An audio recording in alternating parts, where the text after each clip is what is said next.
prospect. So it cannot be possible. Mentor cannot, they can only advise, they can only discuss, they can only assure something. But whatever the thing, you have to do by yourself. No one will do that things.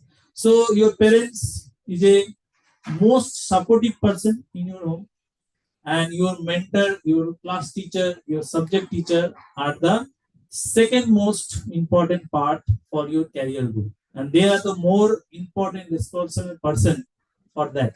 So if you don't cope up these two things, you don't actually part of these two things, then there will be nothing happen to you. Okay, so that's the very important part. Next, ask question and say your seek feedback. So these things is very important. Okay, suppose you have a question which is maybe odd during that time. Okay, you cannot say at that time. You can later on personally meet with that question with a particular subject teacher or mentee. Okay, so then it's possible. Okay, suppose you are very shy. So if you don't say anything, you cannot say in the open space. That's okay. You can interact personally one to one, and then you can discuss. There are a lot of cases we actually face that these things is important. And nowadays, mental health is a very important issue. Okay, and that can mental health means regarding the suppose that sir, this subject is not my cup of tea. How can I you pass that subject, or how can I overcome this subject, and like that. So there are certain way, certain simple way of tricks you can say that the way you can you explore your study part and you can pass that subject and can overcome that fear. So that is very important. Okay, so that's why you need to ask question, and that's why you need to ask the feedback of yourself. Okay.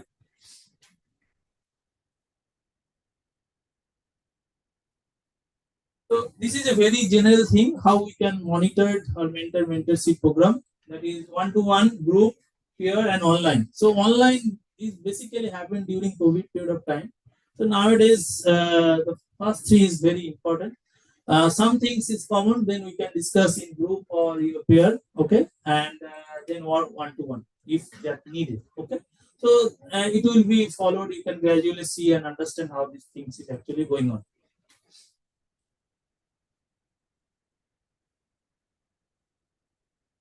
Best practice, so that will help you as well as the mentor who are actually part of your mentorship program. Okay, clear expectation. Okay, that the expectation is not limitless. That should be limited. Okay, so you cannot expect so many things from your mentor, and we also cannot expect so many things from any mentee. Okay, then set boundaries. That is very important. You cannot ask anything. Okay, there should I think we know the boundaries, we know the limit of discussion. Okay, that should be important. Okay, then positive environment, so that positive environment creation is done both by mentor and mentee as well as the university premises. Okay, so we are in a serious discussion, someone is just give some funny comment or like that. That is not correct. So there should be some situation. We know we all are mature. We know that. So we have to understand that. Okay. And flexibility. These things is very important. That there are flexibilities can be expressed in a different way. Maybe you are not available for a certain period of time. Okay. So we are communicating. You are not picking up the phone. Then you communicate with your guardian. Your guardian is also not aware that what you are doing is here. Okay. There are so many cases is there that guardians don't know that you just came from your home and say that I go to university or college, whatever the things, and you don't came here, not attending the classes for a long period of time. Okay, so that things must stop because it is your career. You must have your what is your good things, what is your bad things. So you have to control that. Okay, so that things is very important. And if you don't meet, if you don't interact, then you actually miss something. Okay, so that's is very important for you. Now regarding all of this, what is the important thing is that if you don't discuss with your mentor, then there are a lot of information you don't understand. Like there are certain programs, scientific program, some conference, some competition, okay, some training program.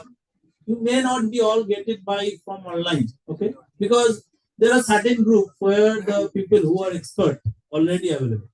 So from there we get the information, we communicate to you which is best suitable for you. You cannot communicate all the things. Okay.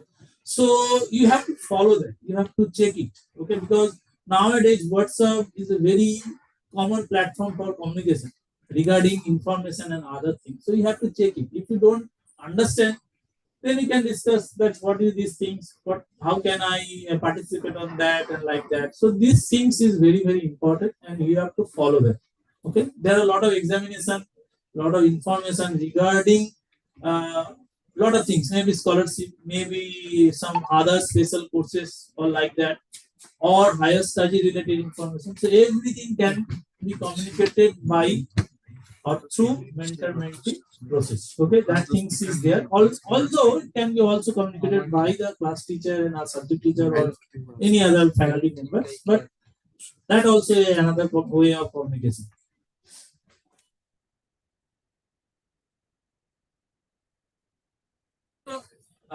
This is a sample form which is provided by your mentor. You have to fill it up. There are 3 or 4 pages of document is there, and every semester minimum 2 or 3 mentor mentorship meeting, or maybe every month there should be a meeting, and that should be documented. What you are doing, that we are maybe asking for, like you are attending a conference, you ask for the certificate. Okay, so that you have to be provided in time, and that process is a continuous process for whatever the semester you taught them. Okay, that things is very important. So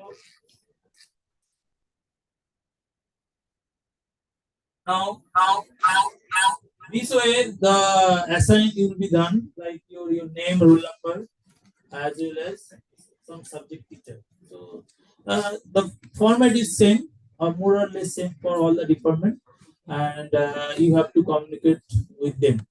But first important thing, you must know who is your mentor. Okay, there are certain cases it was also there.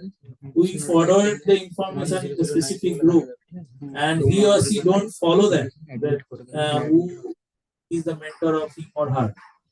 And after a certain period of time, maybe 1 year, if we ask, someone is asked who is your mentor, he or she don't answer it. Okay, so you have to attentively participate and follow all the information. Okay, that is a very important part.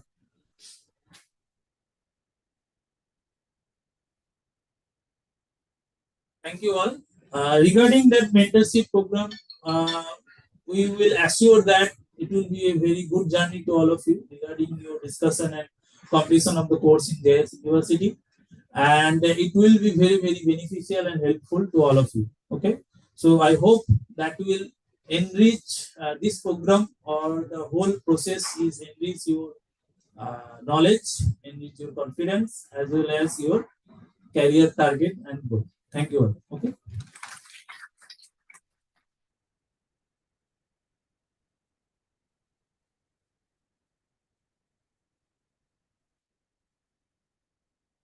Dr. Arnum sir, for explaining beautiful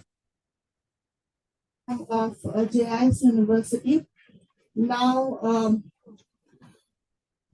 next session by Dr. Officer, Deputy Registrar Academics, will come to discuss about the anti-ragging policy, a crucial topic ensuring a safe and supportive environment for you. It is not here right that moment, so you have to wait for a few minutes. Okay?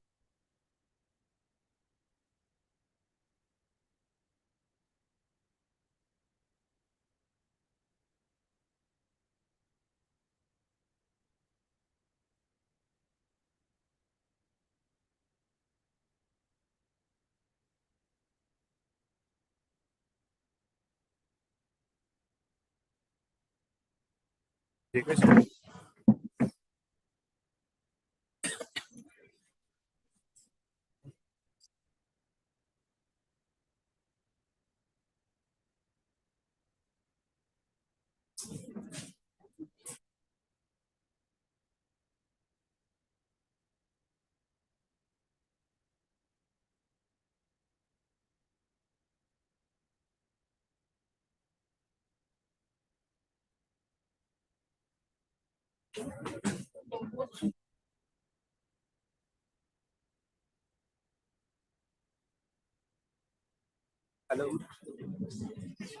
Auditorium में first floor पे आते हैं हाँ जी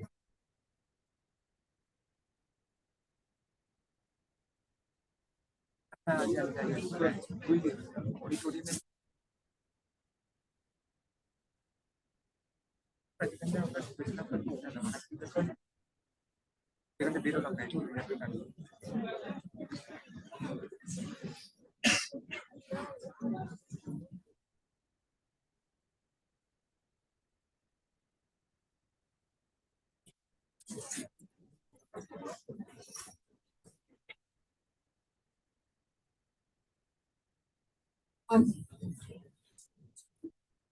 Sir will explain about the importance of digital pedagogy in teaching learning process from CSE department.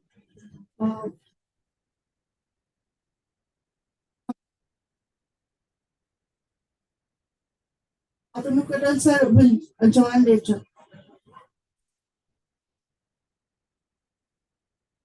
So, good morning to all my dear students. Good morning. Good morning. Yeah, good morning to respected faculty seated here and many students, those who have joined to the online YouTube there. Madam has mentioned that the term that importance of digital pedagogy there in the teaching learning process. So, that the teaching learning, we heard the term from the class one, or we can say that in many places that teacher are teaching the student and we are learning from the teacher that. But nowadays, scenario a little bit changed there. How we can say that it is changed?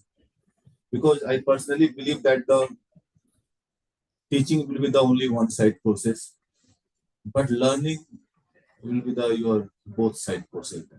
Sometimes we have seen that in our teaching life that we have learned something from our student also. Many examples are there. We have seen that the student are giving some knowledge, some work there, where his teacher also learned the things. Because whatever we have learned, we can say 20 years back there. So nowadays we can see that our apps, even our mobile apps version is changing after the 6 months there. You can say that if I explain the things which is the 20 years old to the new student, new generation, so it is not the important one. Our concept is that in JIS University, I can say that they try to implement a different type of learning there. Because I have prepared the PPT, but I can think that I can discuss the thing in way of talking there. Because what I personally feel right now that when I give the PPT, we can say many persons, they have already shown the PPT and different type of learning. This person is also showing it. So teaching learning means not the only teacher is saying something. If I ask the one full form of anything, if I ask that, tell me we know the Aadhaar card, everyone? Aadhaar card? So now tell me which company manage the Aadhaar card? Anyone? UIDAI. Huh? UIDAI. What is the full form of this?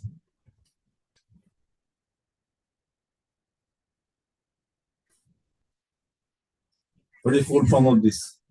He mentioned that, na?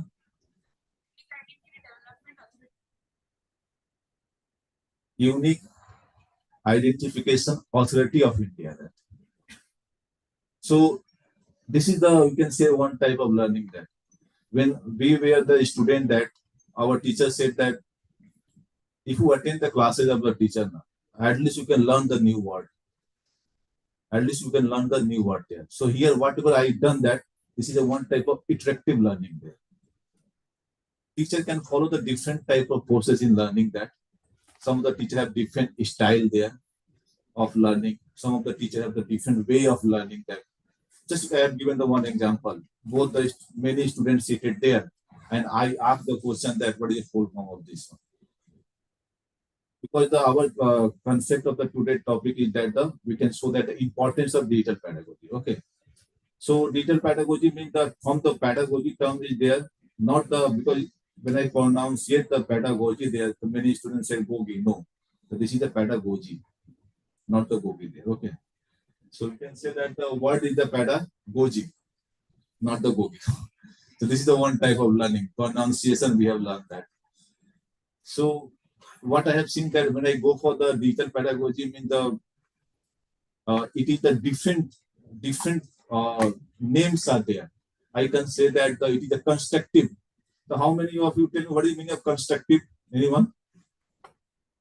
Because the 5 major way to learn the digital pedagogy is the first one is the constructive, second one is the collaborative, third one is the your reflexive, and the fourth one is the your inquiry based there, and the last one is the, you can say self-learning is also there. So these are different type of learnings are available. So my word is the what is the meaning of constructive? Yes. Something which is useful. Something Which is useful. you might have provide. Something which is useful. Something it is the useful.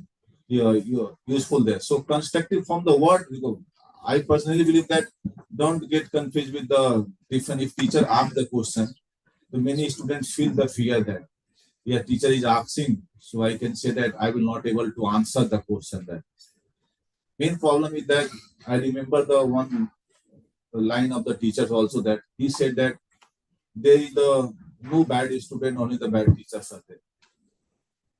So if anyone not make to understand what the teacher is delivering there, so this is not the fault of the student, this is the fault of the teacher there. Teacher is not able to make the student understand. If the student listen carefully, there is one condition that you have to listen carefully that if teacher is still not able to say that, so this is the fault of the teacher. But condition is that you have to listen carefully. And you can say, I will not listen carefully and teacher is not able to explain that, so this is not right. So constructive means we can say that we can go for the critical thinking there. Critical thinking means what? If I ask that someone, some of you that what is the language you know that in your 10th or higher secondary? Anyone? What are the language? Yes, tell me. So actually, I am from the computer science. Everything you know that a person with the hammer think everything is nailed there. So I am from the computer science. I think the language means I can say C language is there, Python language is there.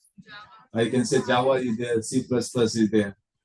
If someone say that what is language that then they can say English, Bengali, Hindi. They are different type of language. So this is the also that we can say that what context I am asking that. If somebody asks during the software industry the question, what is the language you know that? But never said that I know the Hindi.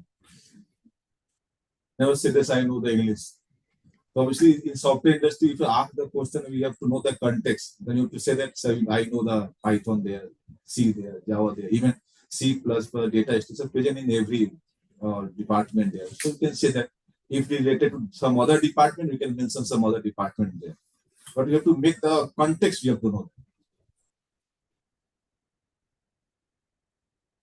Constructive means we have to go for the critical thinking, because here I know that many students from many departments, I know the law there. So you can say that they can give us some cases there. We have to go in constructive way. We have to critical thinking way. We have to defend your candidate there. If I go the pharmacy there, they can give the same formula and say that design the some other parts, some other medicine there. We can do it. In case of computer science, we can give the same program there and ask you designing the different line of the code. Means someone designing in the 15 code, 59 say they're designing the 5 code there, 5 line of code there. So different type of constructive way are available there. I personally remember the many students, someone designed the program in 15 line and someone designed the same program in the 5 line there. So this is the part of your constructive, means that you can say that how you can construct the same thing in different way. We know that different apps are available there, even different social medias are available. So they have designed something constructive that they can attract the user. The objective of the constructive is that we can go for the critical thinking. Same thing may be available that how I can optimize it. So in JIS University, we can say that this constructive thing is available. We can say in every semester, we are organizing the SkillX program there. SkillX means we can enhance the knowledge, whatever the students are learning there, first semester, second semester, whatever that, how they can implement this one in form of the some project, some of the posters, some of the your or different type of design of hardware, software, like many things are there. So the JIS University have this type of capability as compared to the other university there. So this is the one type of constructive learning we are providing to the student there. Second one is the collaborative learning that, so sometimes we have also implemented in the some of the classes their flip learning concept. Flip learning means the position change is there. As I said that in the beginning, learning may be the your teaching may be the your one side, but learning is the your both side courses there. So in flip learning, we can divide the student in group of the 6 person there. Because here 30 students are there, we can divide the group of 6 person, it may be the 5 group. If 60 students are there, we can divide the student in the group of the 6, it becomes the 10 there. And we can give the topic there. In the flip learning, we can say that the 3 parameters are there. One is the pre-class, in-class, and post-class. The pre-class means I will give the topic there, say something about the digital pedagogy there, and give the brief introduction about the digital pedagogy for the 1 minute or 2 minutes, and give the different question. So this is the pre-class. In class, that student will be come into class and divide in form of the 6 student there. After that same question, they will discuss what will be the answer there. So this becomes the your in class there. So whenever the student discuss and prepare the document in form of PPT or any document, they can share to the teacher there. And in the post class means next class, teacher will ask any student of your group to present it. So you can see that this content means the designed by the student, to the student and for the student. So here means this type of learning we can say that the also provided by the our JIS University. This is known as the collaborative learning there, where all the persons are involving. During the then you can say what is the role of the teacher there. The role of the teacher is not the your teacher. Here the role of the teacher is a facilitator there. You can see that what is the capability of the student, because you know that in case of team there, we know that someone have the very good defense there, someone have very good capability of attack there. So in case of this discussion, we can see yes, this person have the quality of the leadership. This person is very good in communication. This person is very poor in the communication. This person requires the very constructive way he is thinking that. So these are the different way of learning. We can say that we can go in the collaborative if I go by the flip learning there. And one is the reflexive learning. I said that reflexive means the, suppose you can see, because sometime I have observed that in my classes, some of the very good teachers that when they enter in the classes, they ask the topic from the previous class. So when I was the student, I think why sir is asking the topic of the previous class, not the question he asked that what I have discussed in the previous class. So I'm thinking why sir is asking that why what are the topics I have discussed in previous class. And sir also have the one tendency that at the end of the class he can ask that summarize the topic which I have discussed right now. So these two have the meaning there. What type of meaning? Because sir said that whenever I asked that, because when I graduated, sometime I met with the sir, I asked the sir why you are doing this type of thing. He said that when I asked the topic of the previous class there, I want to get connected with the student. Because suddenly I come in the class and start the topic there. The student will not able to, they can take some time to settle down there. So if I ask the topic already I have discussed, so I can get connected with the student. And at the end, why I'm asking that, I can see that how much students are attentive in the class. So he said that sometime I will give the attendance if you explain that whatever I just said in this class there. So this is a different way of teaching. So reflexive means, so I also learn this part from my teacher there and try to implement in my class also there. So this is the reflexive means that you can see some of your friend there. We have seen some of the batsmen are there, some of the footballers are there, some of the actors are there, singers are there. You know the different style of singing, different style of playing the football, cricket like that. So we have learned from that and implement in ourselves to make the things better, whatever they have done there. So this is the one type of reflexive there. And the inquiry-based learning means I ask the question, tell me what is the topic there, what are the benefits are there, what is the meaning of this full form of there. The inquiry-based learning is nothing but I can say that we can not make the student to wonder about the question there. We can make the student to understand the answer of the question and ask the next question there. So this is the meaning of the inquiry-based learning there. And we can say self-learning means sometimes we know that many of the students are the self-learner there. We have very good history of the Mahabharata that we can say Dronacharya and Arjun that we know that he has defeated the Dronacharya there. Student, teacher defeated by the student. We know the Bhishma and the Vishwamitra there. Bhishma defeated his guru Vishwamitra there. So you can say different type of.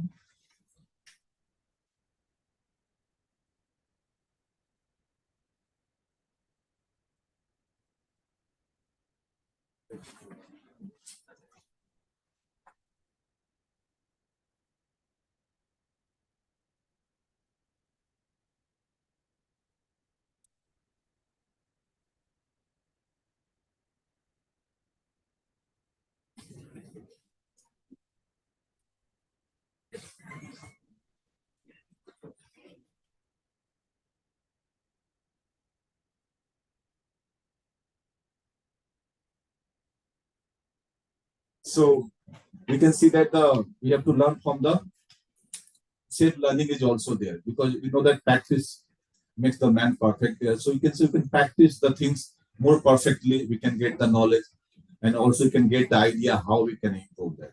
Suppose if I ask something, yes, try to implement because I know that many students from the different department that they have the question that how the JIS University will provide the different type of learning there. I already mentioned different type of learning styles there. So I hope that when you go to the different classes, so you can see that we have the ICT enables classroom there. Now tell me what is the full form of this ICT? Anyone? Today world everyone using the ICT. This classroom we can also have the ICT facility there. Anyone?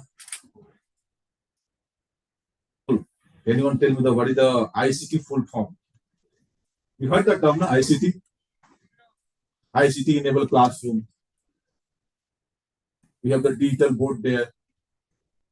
We have this type of facility there.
Whatever I'm discussing here, you can say same thing is present in PPT there.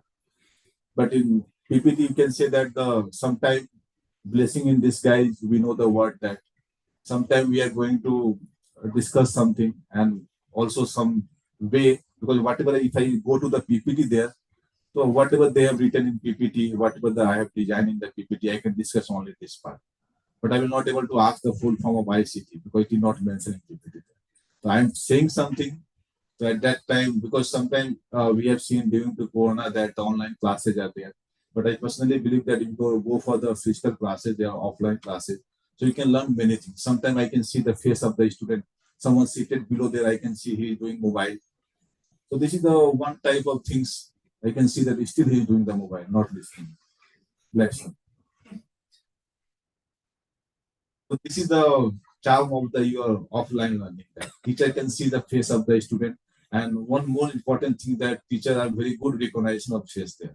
From the face, you know that whether the student are listening or not, whether they are attentive or not there. So this is a one good quality of the teacher that they can recognize from the face.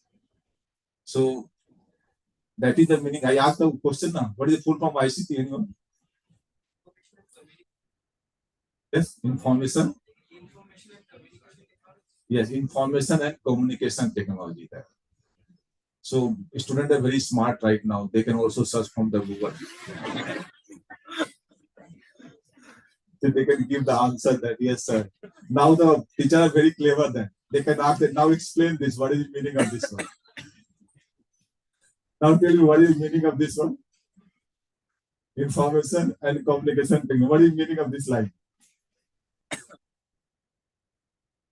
You know that if you smart, the teacher is smarter. Now tell me, who has given the answer? Information communication. Huh? Yes, tell me, what is the meaning of this? Kind of technology that helps the student learn, provide that helps you to provide information to the student and helps you communicate to the student. So by using the voice, I can do it, no? But there you have digitalized the information. Yes, means that we know that suppose this is the one type of medium I can consider.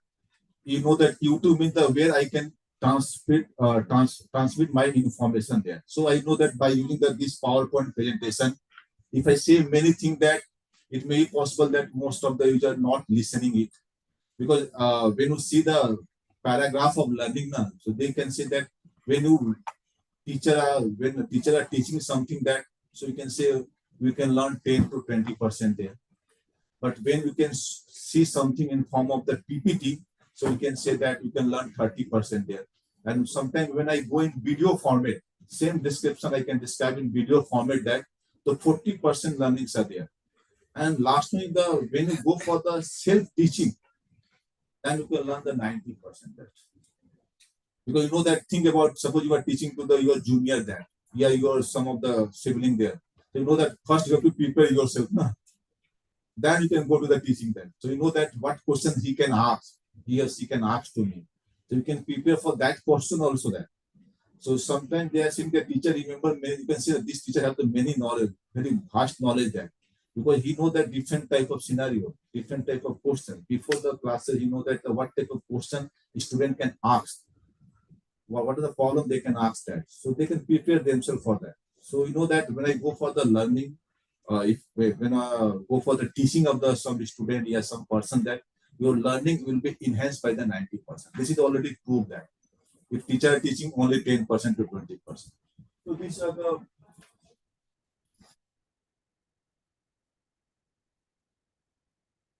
already term we have mentioned that the constructive the meaning which is important. So you can see the importance of pedagogy in the teaching that. What are the important? First one, you can say that improve quality of teaching.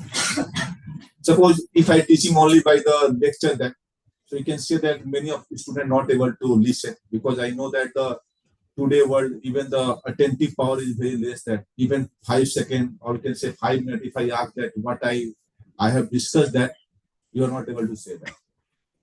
You are not able to grasp the thing that. But if I give the things in form of the PPT, in form of the video, in form of your audio there, so you can say whenever I free that, I can learn it.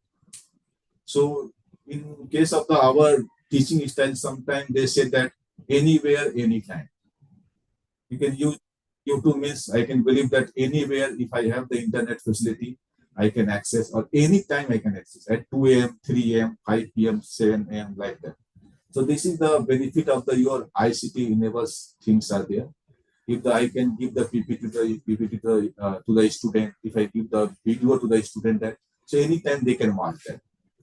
So in our, you can say many faculty have the channel there, even some videos are available there. So they can also share to you. Also in the corner page, we have designed the video, many videos for the student and they can access it. So we have the repository of the video of many subjects there.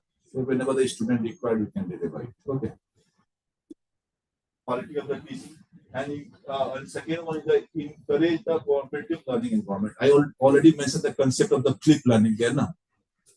When the many students in form of the group, suppose here I ask the question, someone student are listening carefully, someone thinking that why sir is saying this type of words there, someone thinking that when sir will finish the lecture there, so you can get some relief there. So different questions are going in your mind there. But in case of the flip class learning, you can say it becomes the student-centric learning there. In today's world, we are not going for the teacher-centric learning. We are going for the student-centric learning there. We have seen that the many student, that same batch of the student, they have the capability to do the programming. If I give the programming, someone do the programming in 10 minutes. If I give the programming, someone take the 1 hour there to do the same program. Same batch, same teacher, given the idea there. So we can say that, so we have to recognize the capability of our student. If I consider our methodology there, so we can say that same teacher given the knowledge to the everyone. After that, he recognized that this person is very good in this quality. This person has the very good quality in this part. The teacher talks is that by the collaborative learning, you can learn from your peers, your student, or classmate there, and after to try to improve yourself. Element monotonous learning means suppose here I say the student centric now. So if a teacher is saying something, teacher is saying you are learning. But if I go by the flip learning, both side learning there, so everyone participating here. When I divide the group of 6 persons, teacher can observe that yes, many students are participating, they are doing the work there. So here there is no monotonous learning is there.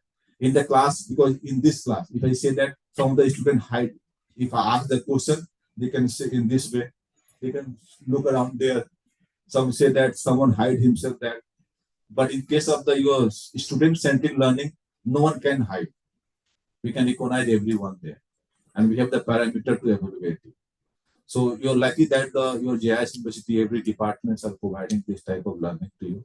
And I hope that in future you can learn, it become you can implement in the different project in your future work there. And the student can follow their way of learning there. You can see also that if I go for the digital pedagogy there, the student can follow, because I can give the knowledge. I already said, if I give some knowledge there to some of the student, because I ask the question ICT full form, someone think that I don't know, I will not answer that. Someone very clever that if I say full form of the ICT, I become the highlighter in the classroom. Yes, this person knows the ICT full form. And someone say that, yes, I can search from the internet, I can give the answer that. So different ways are there. So you can say that it depends on how we can go for your learning. Okay, so we have seen that in the classroom, if I give some program to the student, many students try to practice. Someone search from the chat GPT and get the answer of the program code and implement it and say, sir, I have done it, sir. Then I can ask that, explain every line of the code. Then in dilemma, sir, I have copied from somewhere. So means if you go for your different pedagogy, a different type of ICT learning, that it will be enhance your knowledge there. And convenient learning, I already mentioned that if the video PPT is available, so I can access it anytime, anywhere there. Whenever I available that, I can access that. So there is no barrier to that. I have to attend the classes from 9:40 to 10:30. Otherwise, I will not learn anything. But here when this type of approaches are available, digital pedagogy approaches are available, so I can learn from the anytime, anywhere there. So this is the tagline, is that anytime, anywhere. See, improve teacher-student communication there. So when you go for this type of learning, student-centric learning there, so it will be improve the communication between the teacher and the student. How we can improve that? I can ask the question. I know what is the capability, how you are answering that. If I see that how the students are performing, then the group discussion, that from the group discussion, I know that this person is humble in this English, this person is humble in the designing of something constructive of some word there. So in this way, we can improve that. So we can say that if I go for the different type of pedagogy learning, that suppose I say that give the PPT, I give the example of flip learning. So at the end, if teacher asks to give the PPT, many students feel the fear that even we are the student can also feel the fear that yes, we have to give the PPT. But when you give the PPT that now, so it will be improve your personality, it will be improve your communication, it will be improve your work in the group there, it will improve the quality that how you can write down the things. Because when we have done our PhD, that now teacher said that you have to write everything. You can say, sir, whatever you are writing, we are not capable to write that type of language there. We know the English, but I will not able to do it. But sir said, no, you have to write everything there. So we have written our PhD thesis there, and sir has given so much correction there. So you can see that long life learning must be present in your mind. I can say, irrespective to the department, that whenever teacher try to attend the classes of every teacher there, I already said that whatever the bad and good teacher there, we can say that we can learn from the at least a new word in the classroom of the teacher there. And we know that if I ask that to you, someone that you tell you, what is your favorite subject? Tell me. Huh? Sociology. You? If I say some of the favorite subject from 10th or higher secondary classes, then English. Huh? Biology. So we know that this English, math, biology, chemistry, physics present in every department. So you know that why the subject become the favorite. We know that because according by the only by the teachers there. Still, I remember that math is my favorite subject. I know that why in my career, throughout the career, I never got the less than 80% math there. Even in St. Paul CM College, 193 is the highest in mathematics. And my BTech, I never get the less than O in the mathematics. So math is my favorite subject because only by my mathematics teacher. So we know that you can also get the knowledge of, because we have some of the good teacher of mathematics in our JIS University and famous one there. So I can say it become your favorite subject. So what is the meaning of this digital pedagogy? That we can learn from the teacher, we can learn from the student, we can learn from your peers, we can learn from your outside of the person, that because JIS University in regular basis is organizing the different type of hackathon there, different type of program there, different type of innovative program, different type of conference, different type of development program. So I can ensure that your future is bright in this JIS University, and you can get the success in your future endeavors. Thank you to everyone. Thank you.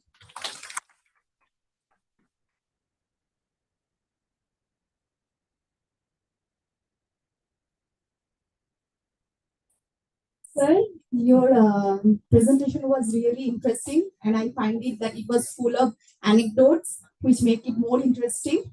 And we have learned about the integration of digital tools in the current classroom situation. And I think 21st century world, which is marked by technological advancement as well as marked by progress, speed, all the students need to cope up with the migrate challenges of today's world. So technology adds a different dimension to our classroom. Thank you so much, sir. Moving on, we have a session on anti-sexual harassment policy, a very significant topic that ensures safety as well as dignity of all the members in JIS University campus. This session will be led by Mrs. Momala Bhattacharya from Judicial Sciences. Please welcome Mrs. Bhattacharya. Please, ma'am, come to the dais, ma'am, and share your thoughts.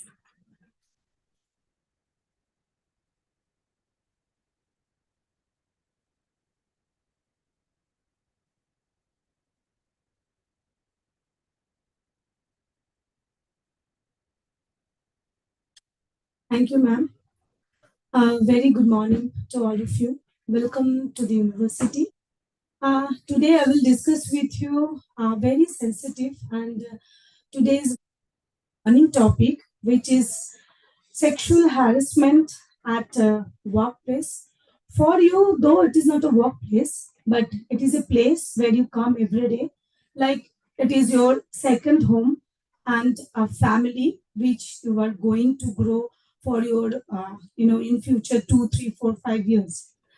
So today I'm going to discuss with you what is the anti-sexual harassment policy which is present in our university. How here in the JIS University, we are preventing and prohibiting the sexual harassment related issues. So, in 1997, there was a case, I hope you know or may not know, there is a Vishakha versus state of Rajasthan.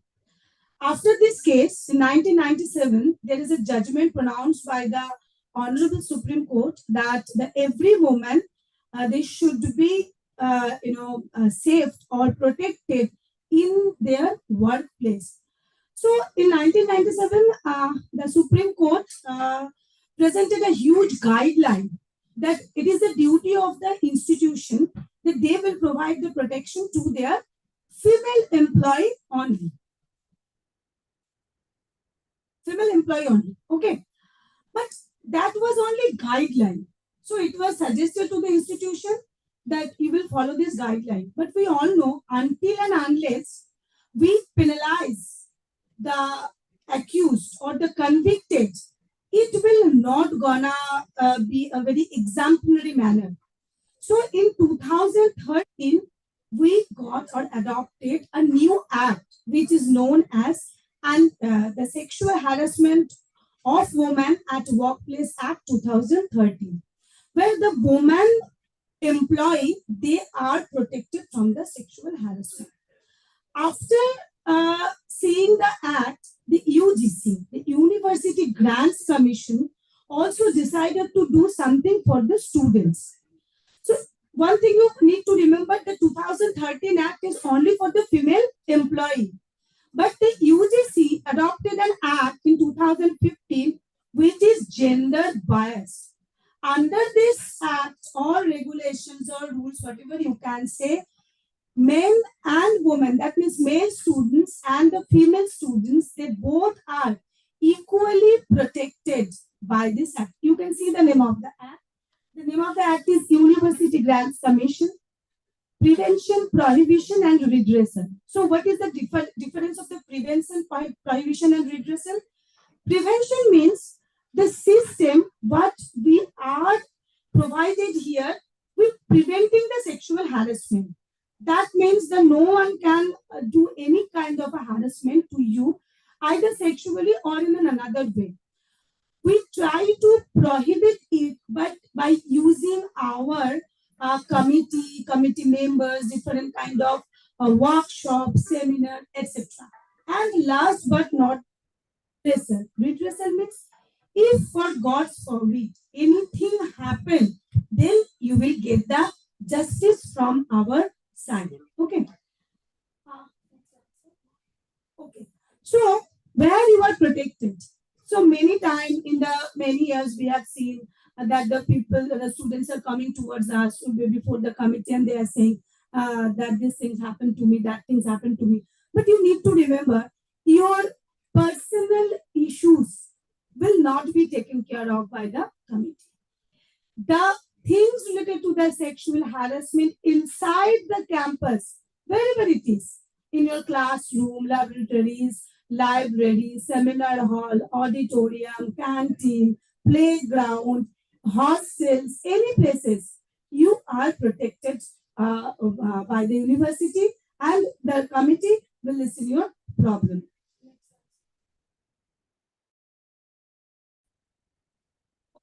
So first we need to know the definition of the sexual harassment.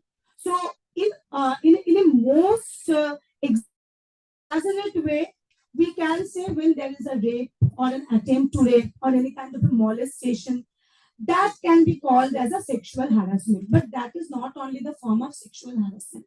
There are different forms of sexual harassment studied there. It can be physical, it can be verbal, or it can be visual as well.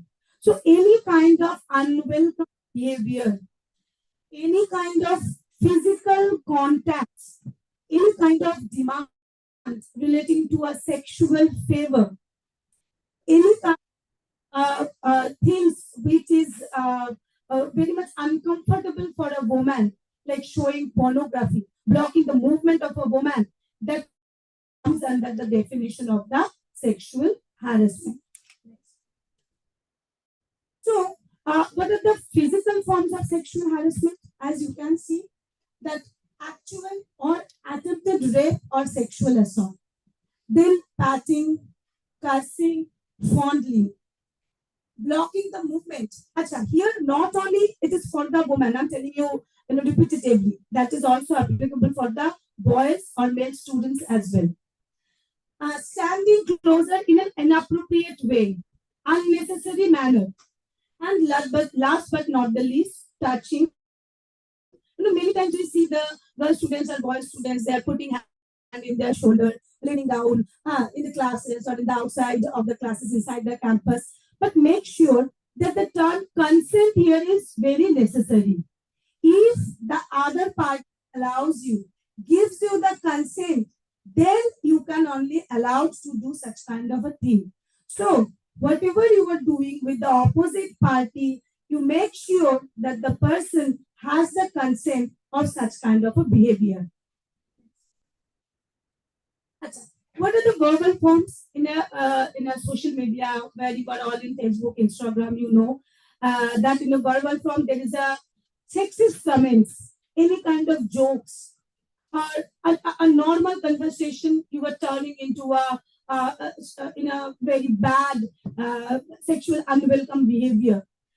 Any kind of thing, any kind of verbal communication which is related to the sexually colored remarks, that comes under the definition of sexual harassment.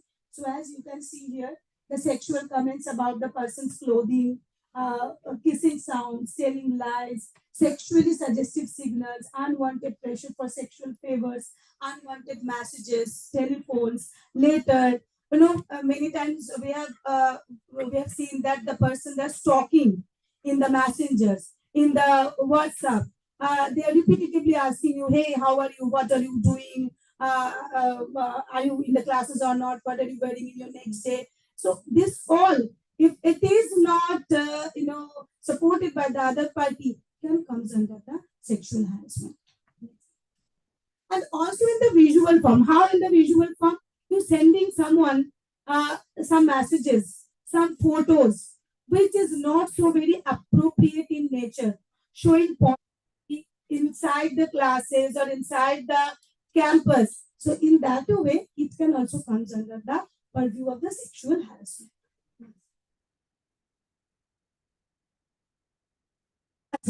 So if any of the any of the above mentioned thing happened with you inside the campus, then what you will do? As per the guideline provided by the Vishakha or the UGC, each and every institution need to establish one committee, which is known as Internal Complaints Committee, in a short ICC. Okay. So under the ICC, you may contact us if any kind of a physical, verbal, or visual sexual harassment happen to you inside the campus. So these are the composition of our ICC. Next. We have also a committee against sexual harassment. We also have a women's cell. We also have gender sensitization committee. So throughout this committee, we are sensitizing the students that what to do, what not to do. In your future days, you will be witnessing many more workshops, conferences, and talk shows, which is relating to this kind of a sensitization. Next slide.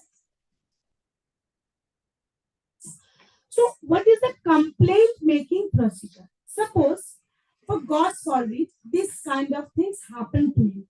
So what you will do? First, you will make a complaint. Suppose you are not comfortable to make a complaint. So anyone on behalf of you, it may be your friend, it may be your relative, it may be anyone, they can make a complaint on behalf of you. So either you or on behalf of you, anyone can make a complaint before the committee. But you need to remember one thing, you should complain after happening this incidents to you. Many times we see that the students, they are in very good terms or a relationship. Then there was nothing. When they broke up, when their good relationship gone, then they started each other. And after 5, 6, 7 months, the boy or the girl came to us and saying that I have been sexually harassed by that girl, by that boy. Okay, then why you are not telling this earlier to us? So whenever it happened to you, as much as possible, as early as possible, you will come to us and you will make a complaint before the committee. So how will you find the committee? the names and the contact numbers of the family member at the end of this discussion. Now, what's next we will do? We will first try to reconcile this matter. What is the meaning of conciliation? Conciliation means first we call both the parties to know what actually happened to them. Understanding happened between the parties. They may not make that kind of a remark with such a sexually way, but the other party minded that. So we called both the parties, try to reconcile them that this happened. This was not actually the mindset of that other party. You wrongfully accepted it. If the parties are okay with the decision, then the matter will be settled. But if not, if the matter is very serious in nature and there was no misunderstanding, no settlement we can reach, then we will go to the inquiry or proceedings. Then we will start to collect evidence, ask other students, ask the authority, and we initiate the inquiry. Next slide.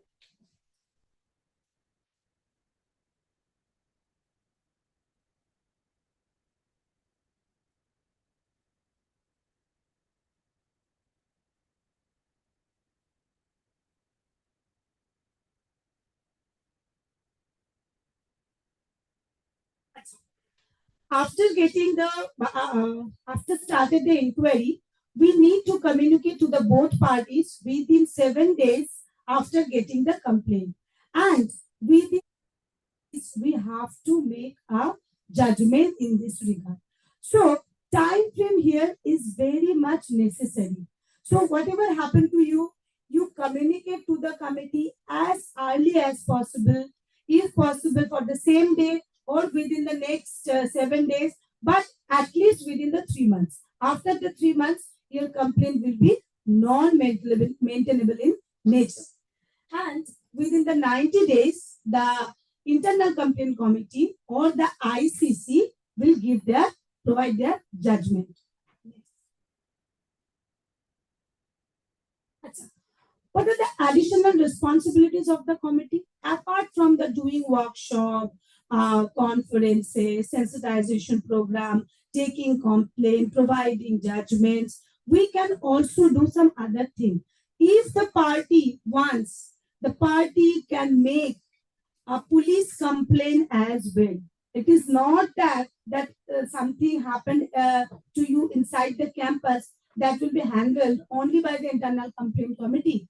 If you want to make an FIR or any kind of a police complaint, you are most welcome to do that. But in this case, suppose you don't know how to do it, then the committee will help you that how to file a complaint, how to write it, in a which manner. So committee will help you in every way. And apart from this, the safety complaint, protection of the victim, assist the police complaint, these all are the duties of the committee. Suppose the one person is the accused over here. So first you know the difference between accused and the convicted. Accused means the person as the blamed for the reason that this thing happened by him to me. So the person is now in the stage of accusation. It is not proved yet.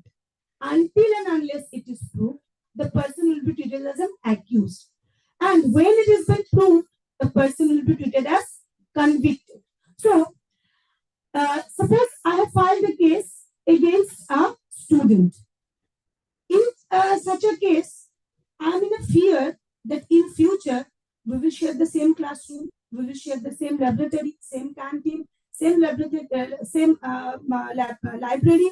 So, there can be a coercion, can be a threatening come from the opposite party to me. So, with that fear, many students, they are under such kind of harassment or fear to file a complaint. But the committee will make sure that after the complaint, no one will know who the actual victim is apart from the accused, because we have to communicate with the accused. Otherwise, how could we get the information that what happened exactly? But it is the law. Now, in recent days, we have seen the name of the red victims, all the identification of the rape victims that are published. It is completely illegal. No rape victim's name, their identity should be published. It is completely been preserved by the authority only, those who are actually investigating the matter. So what we will do, either we can transfer the students or we can suspend the students from the time being when the investigation is going on, so that the technique part or the blaming part will not be available in there. Achha, what are the interim redressal we can provide? What the interim means? At the time being when the investigation is going on. So we can separate the section of the two students. We can ask them not to talk to with each other, not to coerce the other person, threat the other person, not to tamper the evidence. So, separate as much as possible from the side of both the parties. What will be the punishment? So whatever punishment provided by the court, that is the different thing. So committee will also provide you some punishment. What punishment committee will provide? Committee will make an inquiry report and committee will send the same to the higher authority of the institution. Then the committee and the higher authority, they both jointly make a decision. Either the students can be suspended if it is a very petty cases. But if it is a very serious, then the students can be expelled from the institution. Or in many cases, it has also been seen that the student's name will go to the UGC, and in near future, they will not be able to get admission in any of the colleges which is approved by the University Grants Commission. So that will be the punishment the committee and the university authority can provide, because we are not the court, we are not the judges. We cannot provide you the punishment. We can provide you this punishment. If any monetary compensation is required, suppose the woman physically or mentally is under any kind of a violence for which some medical treatment is required, some counseling is required. So who will pay for this counseling? The victim's family? No. It will be paid by the accused. So accused will provide the monetary compensation if it is required. Many students also, for their personal grudges, they make the false complaint against the party. Please don't do such kind of a thing, because if it is proved that the complaint is a false, and knowing that it is a false, you have filed it, and many of times we have seen that their friends are also instigating them that okay, do the complaint. We will say, we will become the witness that this thing happened to you. So all, if we make any kind of a false complaint, so what will be the punishment? The same punishment will be happening to the accused, will be happening to the person who making the false complaint. That means suspension, expulsion, and if any kind of monetary or compensation is required, that can also be provided to the opposite party. So what is the duties of from our side, from the ICC Internal Complaint Committee? As I said to you, that we will keep your identity protected. We will not publish the name of the victim. So you, by in your way, and make a complaint, write a complaint, call us, contact us. We will not make you public. We are here just to provide you the justice.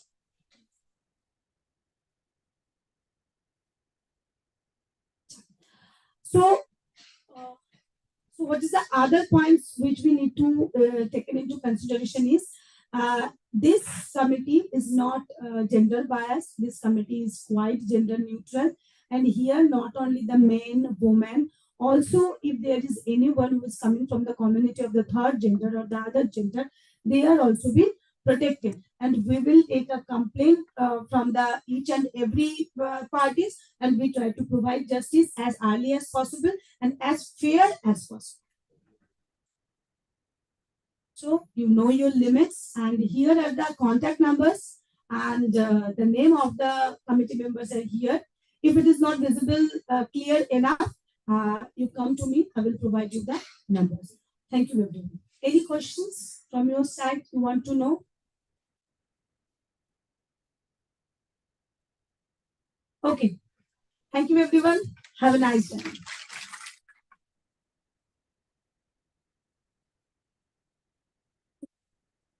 It was an awareness increasing presentation from Momala Madam from Juridical Sciences. Thank you so much, ma'am. Moving on, we have an introduction to data science, one of the most emerging fields of today.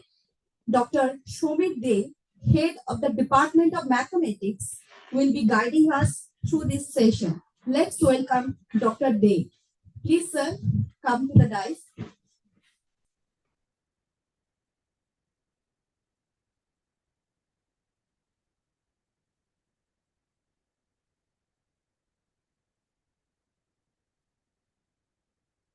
Hi, dear student. Morning to all of you.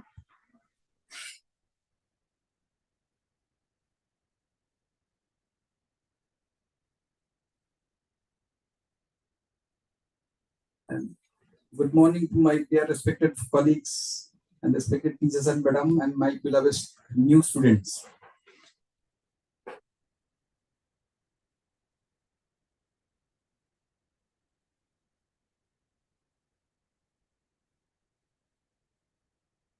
Myself, Dr. Shomit De, I'm a HOD of Department of Mathematics. Now I'm talking about the data science. Now, basically, we are using data science in our daily basis, willingly or unwillingly. Now, I can give you some examples. Now, just you have crossed your class 12, maybe graduation. We are very much experienced with the process of last 10 years question paper. Correct? So those who are coming from class 12, already you have solved near about 10 years or more than that, 2 question papers. Do you know why you have done this? Anyone? Any answer? Anyone? Any answer? Huh? Anyone? Because it is interactive. Otherwise, you can understand what about the data science, what about the application of it. It's not possible to understand. Already you have to do this. You have done this and you are doing the regular basis. Another example I can share with you. That is, for example, suppose you have a plan for to purchase any item from Flipkart or Amazon. Okay, you have seen some pop-up is coming up in front of you. Why it is coming up? Anyone is there behind this to send you the message? And you are typing, I need some documentation. Suppose you are entering any IITs. Just you can see any website, then you can see some pop-up is coming up. How can I help you? How can I help you? Then suppose you are writing, I want to know the procedure to take admission MSc in data science. Within a few seconds, your next question is coming up. What about your qualification? Okay, second is coming. What about suppose you are entering this, then second question is coming to you. What about the percentage you have? And so on is coming one by one. Do you think someone is there? No. One is there. It is based on data science. Correct? Now can just go back to your own area. Suppose class 12 pass. You have solved last 10 years question paper. Why you are doing this? Because to know the pattern of the question. If you solve gradually year to year, you can see some questions repeating, some questions following some pattern. To know the pattern, you have done this. Are you agree with me or not? Everyone, please. Yes or no? Number one. Number two, you can see during, I think all of you have Facebook account, Instagram, different social sites. You have seen again and again someone is coming in your as a pop-up. Suppose you are very much foodie. Some food items are coming up in front of you gradually, day by day. Correct? You know why it is coming up? Because someone is watching you. Someone is watching you. That is called machine. Machine is watching you. Correct? So data science is all about the data. Okay? Nowadays, maximum are using, MB, GB, TB. Now it is PB, petabyte. This is big part. Correct? So gradually we are entering the big data world. Now question is how we can implement this data science concept in our area, in our domain wise, whether irrespective, whether you are in math background or without math background. Suppose you are from earth science, someone from education, someone from geology, someone from biotechnology, someone from computer science. Correct? If I can come one by one. Suppose being a, right now telemedicine. You know telemedicine. After suppose, and if I can enter the health world, correct? You have seen during just starting of the pandemic, horrible situation was there. Horrible. Do you know why? But next, just 1 year after, about 6 months or 8 months, it is come down. Why? Because during that period, COVID period, no data was there, no experience was there, no data how to tackle the situation, how to tackle the virus. You don't know. But after knowing the pattern of the virus, and within a 7 months or after 8 months, some vaccines have come up one by one. Different types of vaccines have come up, and the death rate gradually decreased. So from here, it is clear to us that if I have some data about the previous experience or previous data, from where we can decide something. Now come to in your area. So as a person, anyone can ask you, what about your background? What about your class 10 results? Correct? Next, class 12 results. What about your class graduation results, and so on? Correct? Why I'm asking this question from you? Why? Because to understand you. Correct? If I can see the class 10 results 80%, class 12 result 86%, graduation above 80%, then we can, from basis of that, we can decide, okay, you are a good student. You are a good student, we can assume. Correct? So the data is important to take some decision. And nowadays you have seen maximum number of industries are using the data science wisely. Now, I think all of you are very much familiar with these two words. One is artificial intelligence and machine learning. Correct? Now try to understand and how can I implement this concept, that is this technology, in our daily life. Try to understand. It's very simple. Machine learning, basically artificial intelligence and machine learning use in your domain. Okay.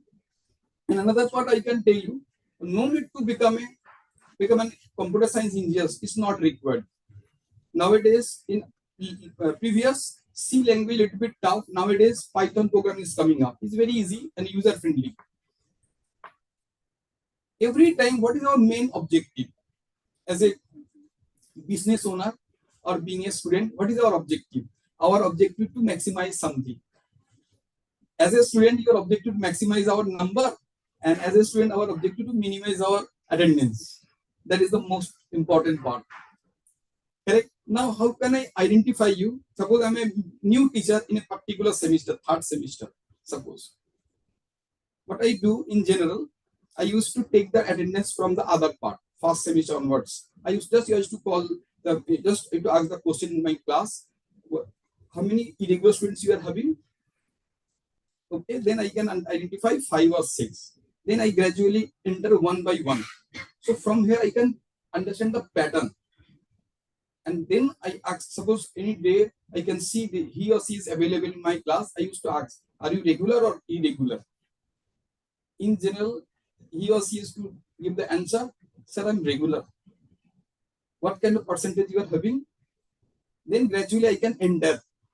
Then I can give some advice. Please don't do this. I know you are irregular from last couple of semesters. Correct? How can I do this without previous data? It is not possible. Suppose I enter any class. Is it possible to identify each and everyone? So data is important. Now coming to your domain wise. Suppose you are from earth science background. Nowadays, you know, they are predicting weather, forecasting of weather. How they are doing? Data science. Just second by second, they are accumulating some data. What about the weather? Anything is differences. After knowing it, they are saying. Sometimes you can see, sometimes maybe what they are saying, it is differ. Correct? Sometimes you see just accurate. Suppose saying rainy day. Today is a rainy day. Just you can see morning start raining. Correct? Sometimes because the data, if they have the correct, full, accurate information, they can give the correct information. Now, if you want to being a BA student, in future you are budding teachers, correct? Now, same process will be done. Suppose you want to analysis one student. Same, how can I do this? Very simple. I have to trust on previous data. Again, you should ask from where you are coming, what about your background, from what about the results you are having, and so ultimately you are acquiring some information. If I have only one or two, there is no issue. But if I have a like Reliance industry, then it is a very tough task to know. Then we can use machine. What about the machine learning? Our objective to train the machine. Our objective to train the machine to get some prediction. Or okay, after that we can, as a manager, we can take some decision. Okay. Irrespective in domain, you can take decision in health science, law, in biotechnology. Everywhere you can see the role of data science. Machine learning and artificial intelligence means you are giving some information artificially. Okay, so you can identify some pattern. So one thing is important, that is language processing. Suppose you are giving some inputs in a chat box. That means machine is analyzing this information. That is called neural language processing process, by which we are getting the information. They are basically analyzing your text. What text you are typing, on basis of that, they are sending. They don't know anything about you, but what type of typing you are doing, the just machine is sensing this, and on basis of that, machine is replying you do this, do that, and so on. So that's why my simple advice to you, whatever the respective department you are, try to learn the basic part of data science. Every time you should learn. If you have opportunity, suppose being a lawyer, if you have only 10 clients, 20 clients, there is no issue. Suppose you are a legal advisor of a big company like Reliance. Now, is it possible to manage manually? Only manually you can manage 10, 20, 50, 100. If I have 20 lakhs employees, then you have to use machine. What about the role of machine learning? Machine learning analyzes the data, whatever the data you are incorporating. On basis of that, machine learning giving some pattern. And as a, what is the role of a data scientist or data manager? After getting the information from the machine, we are analyzing, and then we are giving some advice. You do this, you do that. Yeah. So from here it is clear to us, unknowingly or knowingly, every day wise, you are giving some input. For example, you are just today, the current situation already you know. Everywhere you can see someone is giving some comments in the current situation of RG call. Correct? Suppose you are sitting maybe in North Bengal. Within a fraction of second, crime branch is tracking your messages. How is it possible? Data. Whatever the information, for one day you are sending one comments, there is no issue. But you are suppose you are gradually, frequently you are giving some inputs frequently, then automatically they can understand, okay, this type of information is coming from North Bengal. They can intimate their local office. They can track. That means it is coming from not manually, it is coming through machine. That is called machine learning. Every industry trying to use this machine learning to upgrade their product, upgrade their productivity. Are you getting my point? Anyone you can, if you have any question in your domain wise, you can ask me. How can I? Just you ask me any question related to this, then I can give you the answer. Anyone in any field wise, any question you are having in your mind, whatever the irrespective any domain, if you want to do some big work, for example, research work, what we used to do in previous reference part, all are writing in manually. Nowadays, different types of referencing softwares are available. Why? Because of this. EndNote, Medley, these are the most renowned software. So if you can upload the information about your field of data, automatically they can arrange all of your referencing. Correct? Another part nowadays, you know, ChatGPT. What about that? Another one is Alexa. I think you know Alexa. What is that? Same data science application. Suppose you're asking something, just behind machine is working. What kind of questions you are asking? These are on texting format. That just analyzing. Then your result is coming another verbal way. Correct or wrong? Same thing. So if want to, what about the role of data science? To minimize our effort, to manage our time. Another part is there to solve complex problem in an easiest way. Suppose you want to solve one mathematical problem, suppose 10 data you have. It will take 5 minutes to solve, or maybe less than that. If I have 1 crore data, then it is a very big problem. Then you need some software or machine. Another part I can tell you.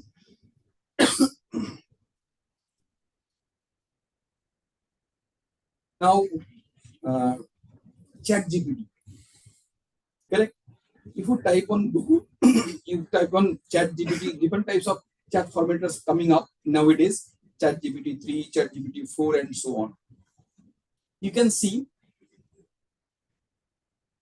if you type the introduction of data science, you can see gradually within a few seconds, after 4 or 5 seconds, they can write near about 2 pages.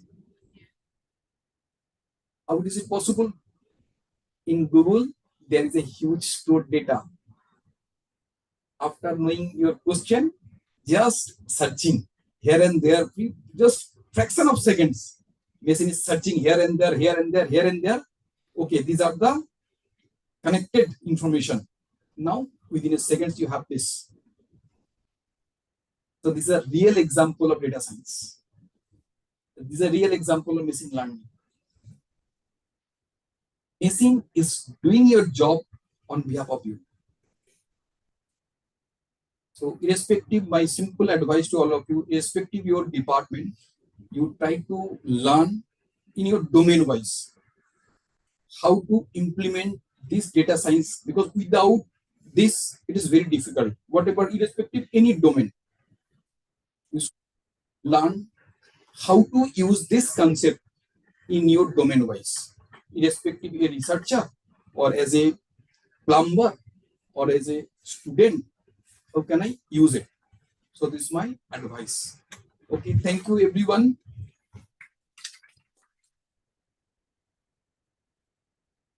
I think I have addressed everything, like Facebook, chat. Okay, thank you everyone.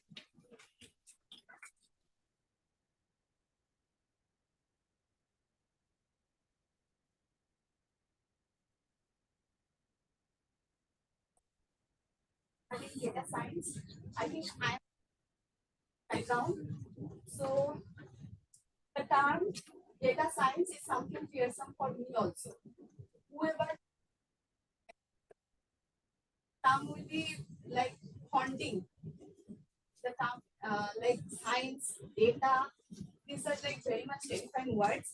But Sir entered the stage, big smile, and I think he never left the smile throughout the speech, and he made the speech very beautiful and very easy for all of us. Whoever has come, we all have come from background, I think from arts background, literature background, science background, law background. But the world of data science becomes fascinating after hearing so much from him. And now we have two more sessions from our respective faculties. But we have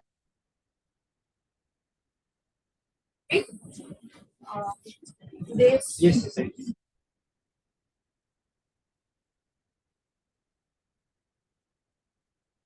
Our next session covers the rules and regulations of university examination, which is very crucial for all students to understand. Dr. Narendra Kumar, the controller of examinations, will be taking this session. Please welcome Dr. Kumar. Please, sir.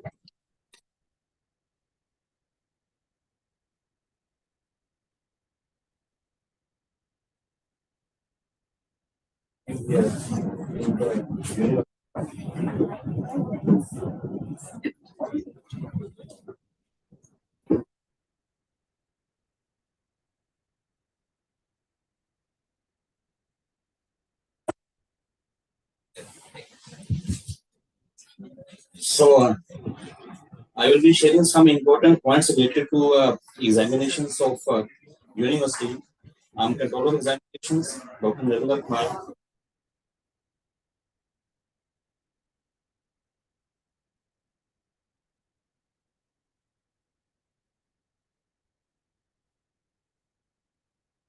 Academic session is basically divided into two main semesters. As you can see, the present semester where you have taken, you are studying, that is old semester, it will be from August to December. And in this semester, we will have our first, third, fifth, and seventh, and you are now have taken admission to the first semester. Okay? And the next semester will be even semester, that will be from January to May. Basically, our academic session of 12 months is divided into two main semesters, and there we have one summer term also at the end of the even semester. That summer term is for 2 months, where we have our backward examinations or other additional subjects which you want to take. Now, students, I want you to understand this, the most important slide, which is important for you to comprehend. Basically, our total marks of a subject of theory are divided into two main assessment components. One is the internal assessment, the other is end semester examination. Since our university academic system is based upon the continuous evaluation. You can understand that our internal assessment, which is of 50 marks, is very important. If you are regular in your studies, you are attending classes, you are doing your assignment, quiz, all these components in time, you have taken care of your 50% of the marks. So don't think that you can get a good grade by only studying in the end of the semester. That is what we want you to understand clearly, that in the university system, in a semester system, our total marks of 100, they are divided like 20 marks for the internal assessment, which consists of assignments, class test, quiz, seminar, group discussion, whatever the teacher assigns. And then we have one midterm examination in a semester, which consists of 30 marks. It is very important to appear in the midterm exam. Let me tell you one thing very clearly, that if you miss the midterm exam, you will not be allowed to attend the last examination in December. So this midterm exam is very important. It will be held in the month of October or November, but the attendance in midterm is very important. Then last examination, which is end semester theory examination, it will be of 2 hours and it will be of 50 marks. So final grade in a particular subject will be based upon the performance of all these components. Now see this slide properly. Again, the distribution of marks is like this. In a subject of 100 marks, don't worry, you will get this information through your teachers also. I just want you to understand that in a subject of 100 marks, you are required to get a minimum 40 marks to pass the subject, right? Now this 40%, 40 marks, that will again have two main components. One is continuous internal assessment I shared with you. This will be of 50 marks. See, if you have scored good in the continuous assessment of 50 marks, say if you have scored 45 marks, then obviously you will get a very good grade in a subject without even your end semester examination. Means end semester examination is important. That in that exam you have to get minimum 15 marks out of 50, but the good grade can be obtained only if you have scored well in your internal assessment also. Therefore, what we want to emphasize is that you must be regular in your studies. You must have good attendance. You must submit your assignment. You must attend the quiz and midterm marks. Let me share you one thing very clearly again. In our university, we do not give internal marks like aapne kuch bhi nahi kiya, so you will be getting good marks. No, you have to be regular. You have to appear in the midterm exam and do all the components of internal assessment. And in end semester examination, which will be held in the month of December, there you must get minimum 15 marks out of 50. That paper will be of 2 hours duration and 50 marks. Out of 50, you have to get minimum 15 marks. If you don't get 15 marks, then the subject cannot be passed. Next.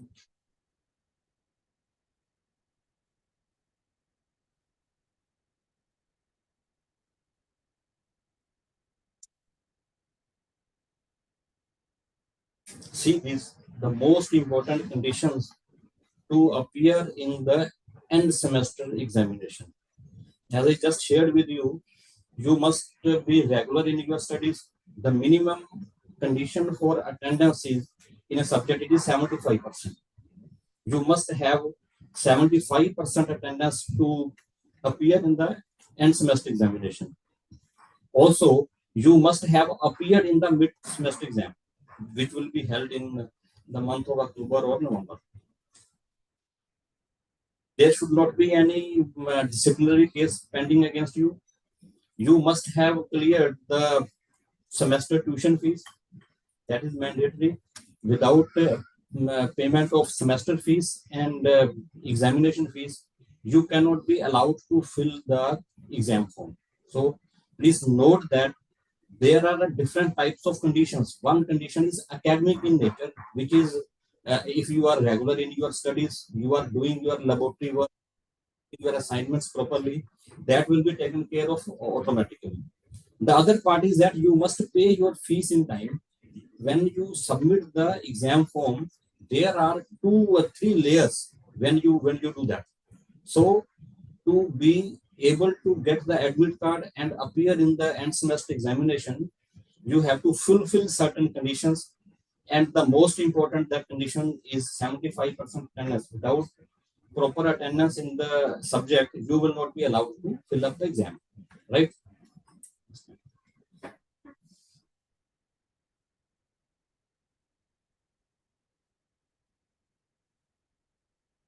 See, for the December exam, there will be a notification in the month of November. Your teacher will tell you what you need to do. In that notification from the examination cell, have to start the process with your enrollment. Means whatever the subject you have taken in your semester, these subjects will be filled up in the enrollment form. HOD will approve those subjects online. Our entire examination system is basically automated. We have a complete ERP system right from the beginning of your enrollment. So whatever exam will be held, it will have a process of automation, which is through ERP. So on the ERP, you will be filling up your subjects. Your HOD will approve your subjects based upon your attendance. Let us say you are not having proper 75% attendance in 1 or 2 subjects. Therefore, you will not be allowed to give the exam of those 2 subjects. So HOD will be giving the approval based upon your attendance in a subject. Next will be the clearance from the account section. That again is, I told you, it is very important for you to have your accounts dues clear. Once you clear your all these pending accounts dues, then you will be able to generate the admit card. Without admit card, you cannot be allowed to appear in the end semester exam. That is the most important condition. Now all these processes, starting from the fill up of the examination form, enrollment, approval of HOD, approval of accounts, all these things are done through the online process. Understood? Your teachers and mentors will tell you time to time what needs to be done, but be in touch with your classmates and other your channels of communication. And on the day of examination, you must have admit card. Now again, I want to share with you here that our theory exams are totally based upon attendance app. There, your even your answer sheet, that will have a QR code, right? So your question paper, your answer sheet, and your admit card will be having a QR code. Your teachers, invigilator, they will scan your QR code, and then only you can be allowed to, your answer sheet can be checked. So try to understand that we are now shifting from the manual system to complete automation. There, your understanding of these processes is very important. Be in touch with your teacher and the mentors to understand what is the last date of filling the exam form. Otherwise, these things you will not be able to generate admit card. If you don't have admit card, your attendance cannot be taken. Let me tell you that we have all teachers, those who give the exam duty, they will be having their mobile phone and there will be attendance app. So all these things are connected. In case you miss any component, your answer sheet cannot be checked and your result cannot be declared. So this is one very important development which has happened in the last semester, that we are maintaining our examination completely automated. So it is happening through the attendance app. So it is very necessary for you to be clear which subjects, which subject code you are entering into the enrollment form.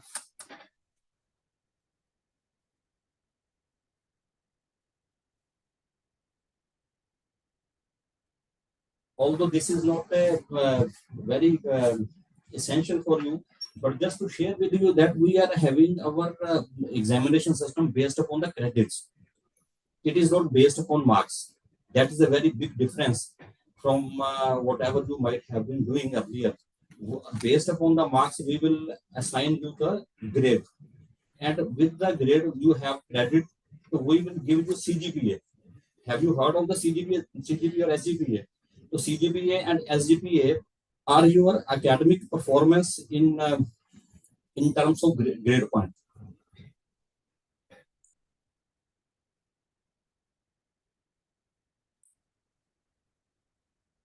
See this table. From your batch, there is a change in the grading table. So when you will get your first grade card, your grade card will be indicating your grade in this order. If you have marks more than 90, then your grade will be outstanding, which will have 10 marks. Means we have our academic index in out of 10. It is CGPA, cumulative grade point average. How it is calculated, we will again share with you in a different some other session. But try to understand that every grade will have a point attached to it. For example, if you get 85 marks, then as per the table, you will be getting A grade. And A grade will have 9 points to it. These 9 points will be multiplied by the credit of that subject. Ma'am, last slide. See.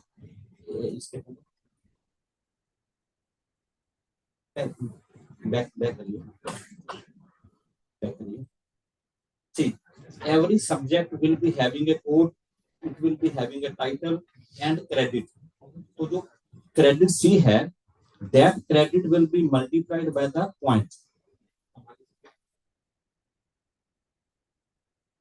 See, if you get, let us say A grade, the point of A grade is 9.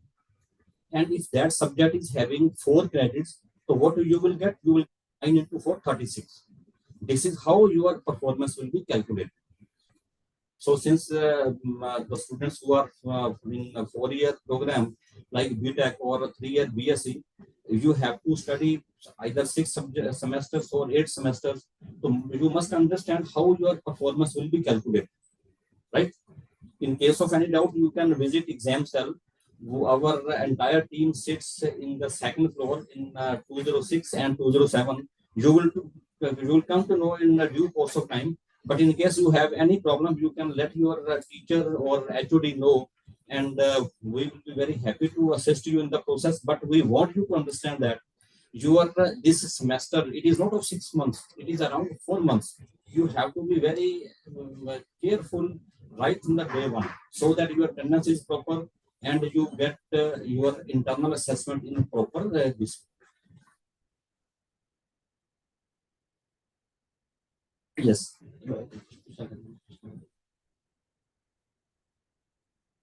Pass a theory subject, you must get 40 marks, and to pass a practical subject, your minimum requirement is 45, right? So our pass grade is P, which will be having 5 points. For a theory subject, you must get 40 marks, and for a practical subject, it is 45. Similarly, for other subjects, which are, let us say, some subjects are for sessional type, there are industrial training or other components of assessment. There you will come to know what the requirement is. But for mainly for theory subject, you will be required to have 40 marks out of 100. I told you that we have 2 indices to award you the performance. In the your 5 semester for a BSc program, you will be given SGPA, semester grade point average. So there is a formula to calculate SGPA. That again, it will be based upon your grade and grade point. CGPA is awarded for the end of the academic program. It is cumulative grade point average. It considers credits which you have earned over a course of your academic journey.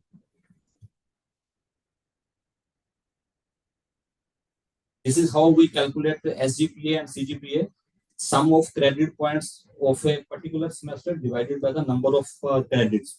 Similarly, for CGPA, it is a cumulative credit points for all the semesters and divided by the number of credits for all the semesters.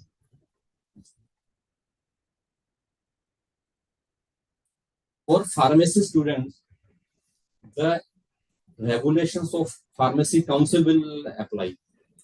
Therefore, we have a number of grading tables depending on the academic program. Like agriculture, the students of agriculture will be having their OGPA instead of CGPA. So, as depending upon your academic program, you will be given the index. This is the grading table of agriculture. In agriculture, grade is not awarded. It is only the grade point based upon the marks. The students of agriculture will be given a different type of grade card as per the ICAR, Indian Council of Agriculture Research.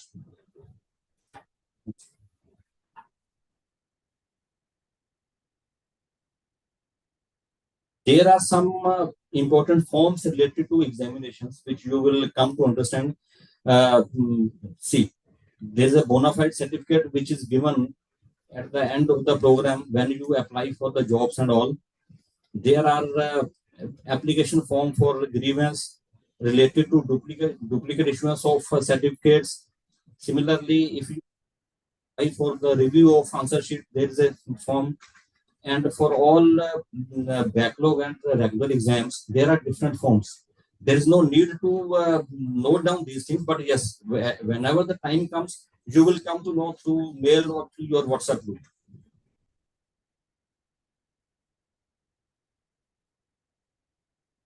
These are the fees for a regular examination fee.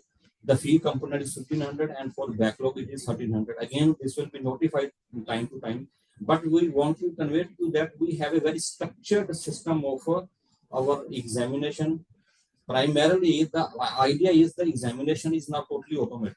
Whatever you will be doing, it will be through a portal. You will be getting your login ID, and based upon your login ID, you will be applying for the regular semester and for all the backup semesters, right?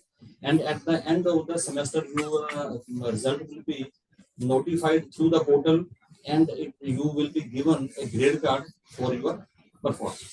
Right. I hope that this much of a session is you can understand what you need to do in this particular your academic journey. So I believe as an examination controller that the most important thing for you to understand is that you should be consistent in your attendance in your studies. That will take care of most of the things. So I wish you all the best in your start of your new career, new journey. Thank you so much.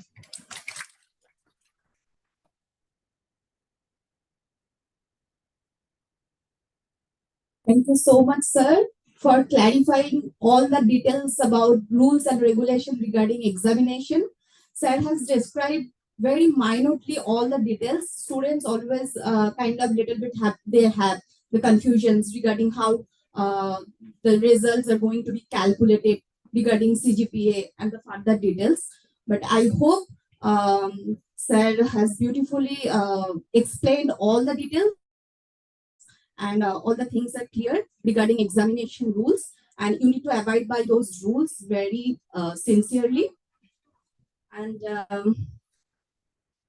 one session is left that's going to be led by Dr. Atanu Kotal, but he will join us soon. You have to wait further. Please be seated with patience.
Yeah.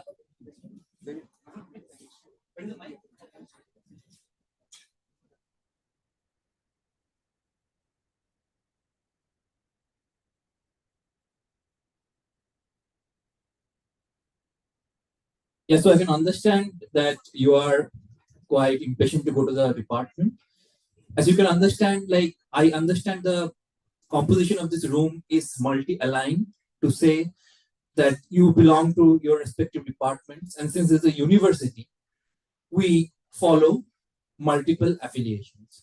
But then why are we organizing a central student induction program? Why can't you just simply skip this and go to your department, attend your classes, attend to your faculty members and make new friends? The purpose is that now in this world, in today's world, what we essentially do is, apart from gossiping at the back, is we follow a multidisciplinary aspect of education, right? So you cannot say that I am a student of this department and I would not know the students of the other departments and what they are doing. If you want to perceive yourself as someone who wants to shape the future, anticipate the future, read the future, and in that way create it, you need to understand what other departments, what other disciplines are doing. So, for example, if you're a student of Department of Education, you cannot simply say that we do not have any remote connection with the Department of Computer Science and Engineering. So why should we listen to what data science is, what ICT is? But deep down, you should also realize is that like it starts from the home. In the school, if you are not enabling the next generation to be attuned to these newer aspects of education, then you are not becoming a wholesome teacher. So that is why when the schedules are being shared, you find that there are so many things that are not exactly attuned to your course of studies, right? How many computer science students are here in this room? Raise your hand. Okay, most of you are computer science students. How many like other departments? Law. Okay, right. Education. Okay, right. So there's like pharmacy. No one from pharmacists here now. They are like in their rooms, I guess. So you see, like the purpose of this centrally organized student induction program is to acclimatize you with the different aspects of the university, be it the anti-sexual harassment policy, be it the anti-ragging policy, be it whatever aspects of the examination systems you need to go through, because all of these things are very important for you. Now, there are some students they might say that, okay, we have the department will let us know in due course of time, that the department will. But the journey of 1,000 miles begin with a single step, and the single step has to be taken by you. So you should know whatever you are doing, right? So this continues till 28th, and on 29th we have this like kind of the grand culmination of the student induction program, which will be organized as the Bisho Bangla Convention Center. Next up, we have a session by Dr. Atanu Kotal, who is the Deputy Registrar Academics of JIS University. The next session is about anti-ragging. Now, he's busy. He will be here in a few minutes. Before that, I want to know, like, has anyone ever encountered or experienced any forms of ragging prior to this? You have experienced? Okay. Anyone else?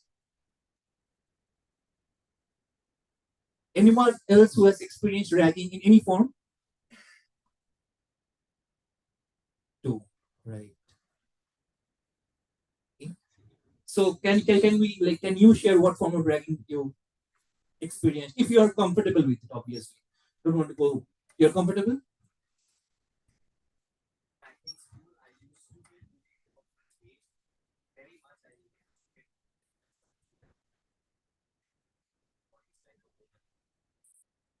about that. I used to like I was physically assaulted many times by senior students, and it's punched me, kicked me.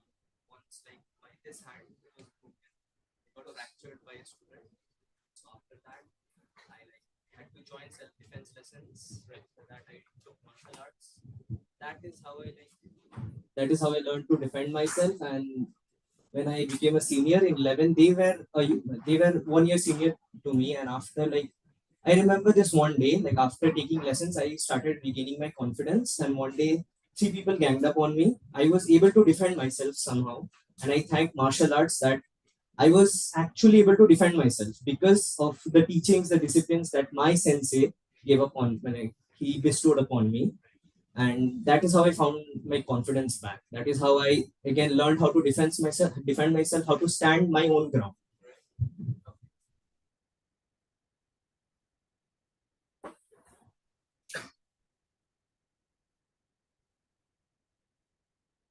Actually, this is not my experience. I had seen some of my friends who do bully my other classmate. So he was so girly types. He used to cry in rare things. So they used to bully him, used to throw away his tiffins, then put waters on his head and all. Also put fake allegations on him. And I used to see this. I used to defend him, but there is no use.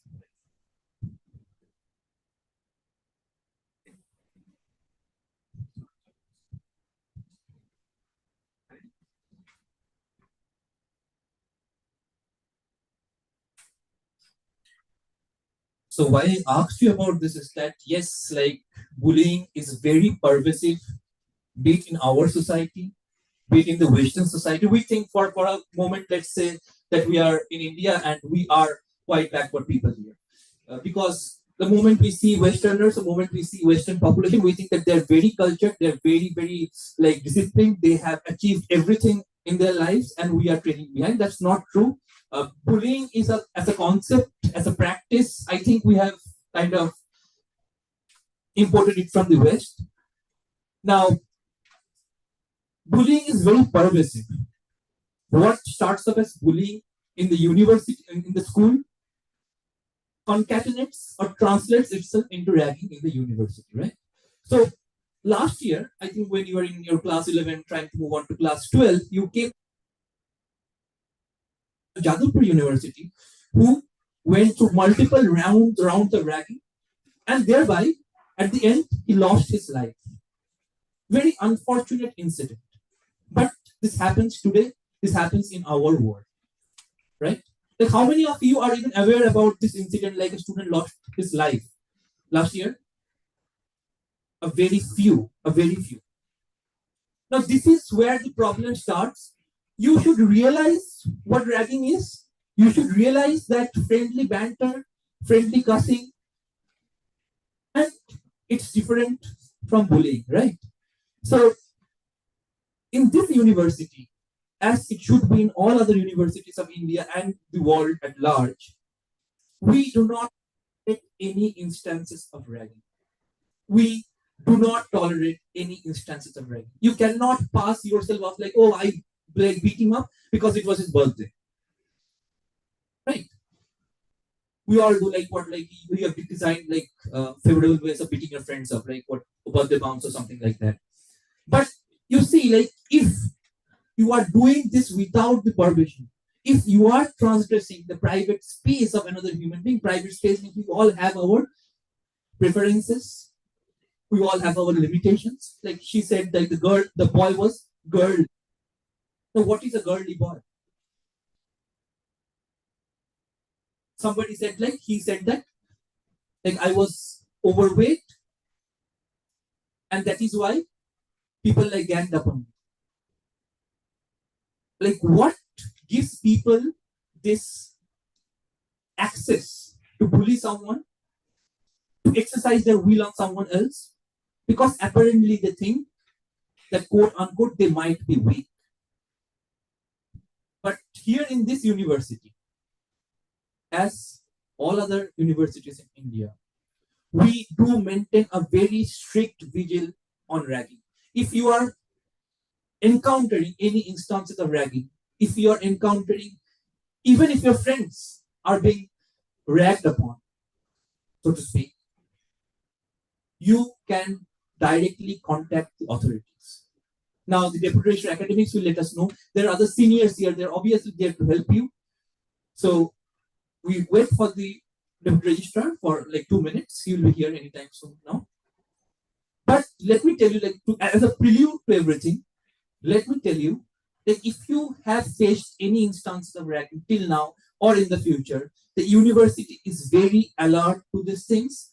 Firstly, primarily, and secondly, if any instance of ragging is caught, expulsion is the strictest punishment that you're going to get, followed by a penal action.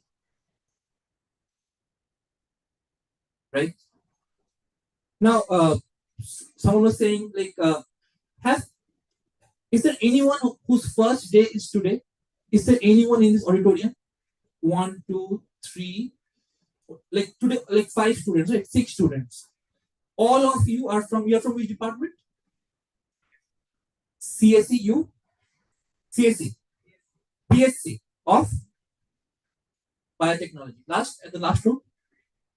BSc. Biotechnology. Here, somebody raised a hand. Law. So, yes, right? So, when this is over to your department, kindly come to me once. You need to get yourself registered, right? Because then you will be getting your bags and t-shirts and all. And then move on to your respective departments, right? Now, have all of you been included in your departmental WhatsApp group? Like, no, you're from which department? Or B.Ed group was shared just now in the group. Are you in the Telegram group? You should add yourself in the Telegram group. All the information are being delivered in the Telegram group there. Like, I've seen personally that the WhatsApp group for B.Ed has already been circulated a few minutes back. Law, I think law, most of the students have added themselves. You have not registered. So when you go to the department will add you to the WhatsApp group. Anyone else? You're from which department? BCA. So computer science, the volunteers are from computer science today, so they will help you get yourself added to the departmental WhatsApp group. Anyone else? You're not registered, right? So after registration, go to the department, they'll do it. Anyone? Is there any other problem that you're facing? Is there any other problem that you're facing? You can be like open about it. Say you say that we like the quality of food that you served. Did you like the quality of food we served? Okay. And how many of you didn't like? You don't have to be like so shy. The purpose of saying this is that lunch is not on the house today. So after you're done here, you'll go out, have your food, have your tiffin, and you get to the respective departments, right? Is there any questions that you want me to address? Is there any questions that you want me to address? No questions, right? So let me just ring up the deputy registrar. He will be here anytime now. Thank you very much.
Storage.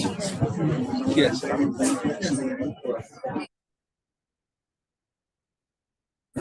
Bombard. এটা হাসমিনা গেছে বেশ আমার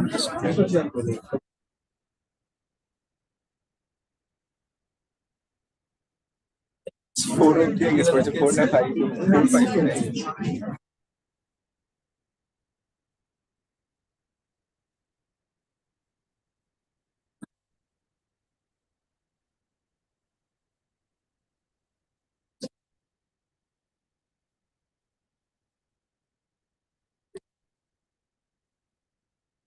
Students, we have with us Dr. Otanu Kotan, Deputy Registrar Academics, JIS University. But due to his other professional commitments, on behalf of Otanu Kotan sir, our Dr. Pintu De from Department of Pharmacy, he is going to present the presentation on anti-ragging policy.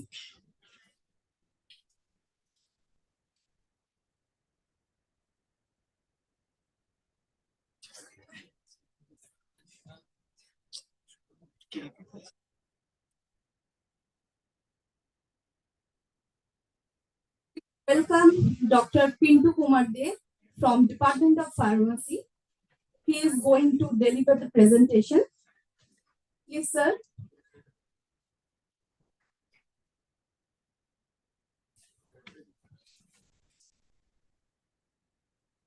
Very good afternoon to all of you. It's already 1 p.m. You must be hungry. You're waiting for lunch. First of all, I'd like to welcome you as university. Of course, you have been admitted in different courses. But the common things just now, sir has told that you must be aware.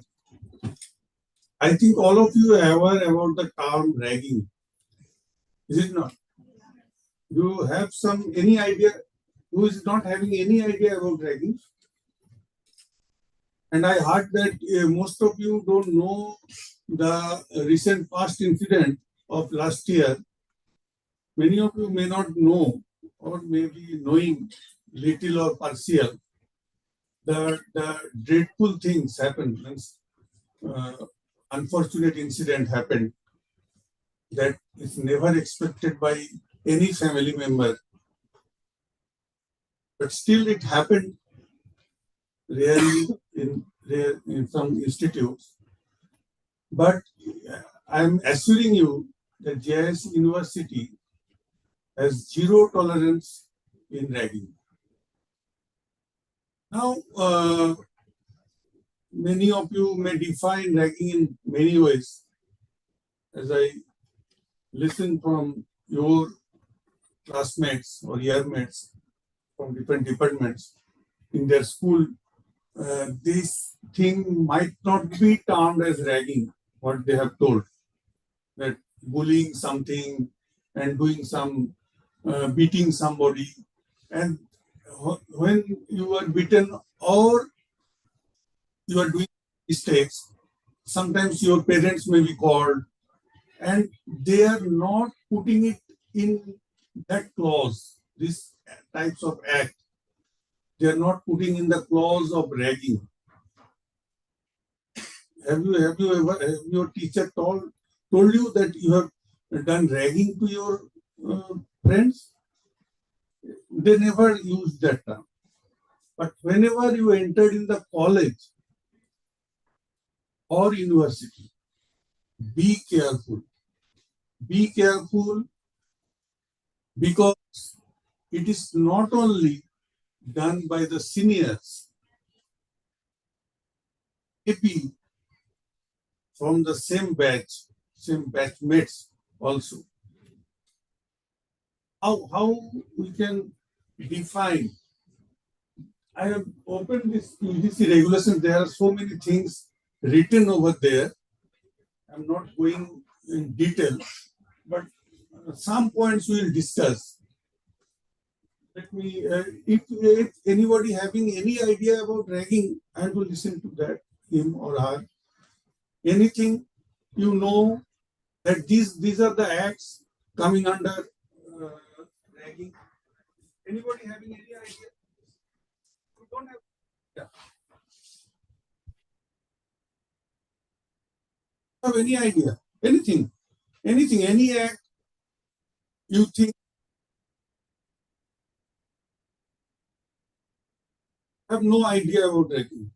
So anything is coming under physical assault or mental assault. By this way we can define any physical assault or mental assault also. If you don't touch your friend or your seniors, don't touch you and doing something which can do your mental harassment, that is also coming under the bracket of ragging. Now my question is, suppose you think that I have been ragged, so what will you do? What you will do? Okay. What you will do if you think, if somebody asks your name, then what you will do? If asked in sometimes they make, sometimes some seniors may come to interact, sometimes they may have called you somewhere and ask some uncomfortable questions, or somebody may beat you. Suppose it may happen that one of your senior Didi called you and they may told that you propose me. Then what will do? Will propose? Then somebody will beat you for proposing. So it's not a matter of love, but ultimate aim is to beat you. Will do some mistakes. They will make you to do some mistakes, and again they will beat you. It happens. So if I tell you story in our days, that time in our college days, that times it was not so sensitive, but the things were happened in our days also. But sometimes that depends on your tolerance. Means how much I could tolerate. How much I could tolerate. If you think at any point of time that this is intolerable, I cannot tolerate this type of questions or this type of behavior, what you can do, quickly come to the authority. Who is your authority? Where you go? কেউ জানো না কোথায় যেতে হবে?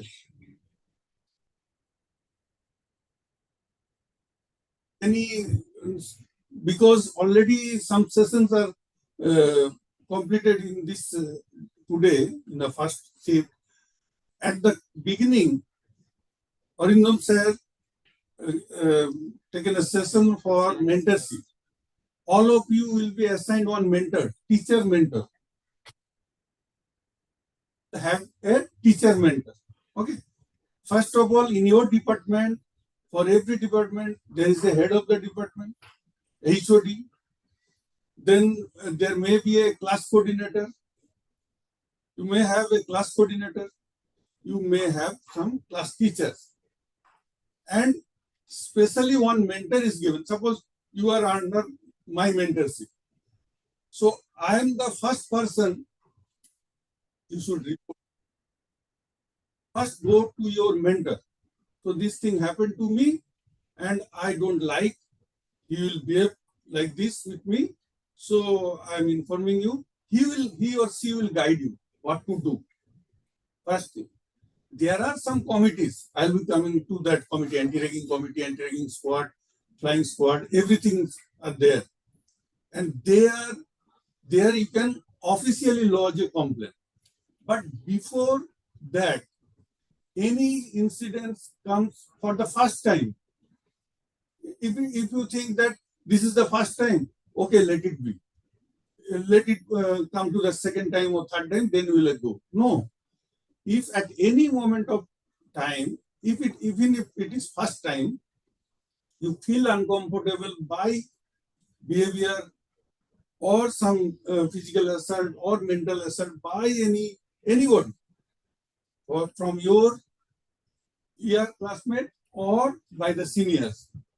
So report to the authority. Comfortably you can go to the your mentor. Go to your mentor, explain. Maybe you are not officially complaining, maybe you are not lodging a complaint, but you are informing this thing happened so that he or she can track those things, this thing happening in my class with my students. So he or she can watch who are the culprits doing this thing. As I told you, we are having zero tolerance. So for that, UGC given the guidelines that what to do by the institute, what what actions to be taken by the victim person who feel that I have been ragged. Okay. So I'm not going in details about the UGC guidelines. What portions I want to show you that even you are in first year, your parents and you have to give a declaration.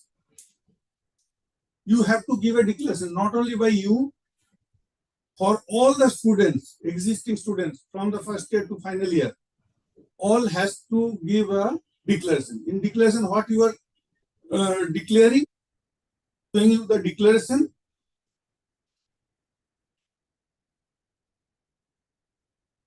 Here you can see that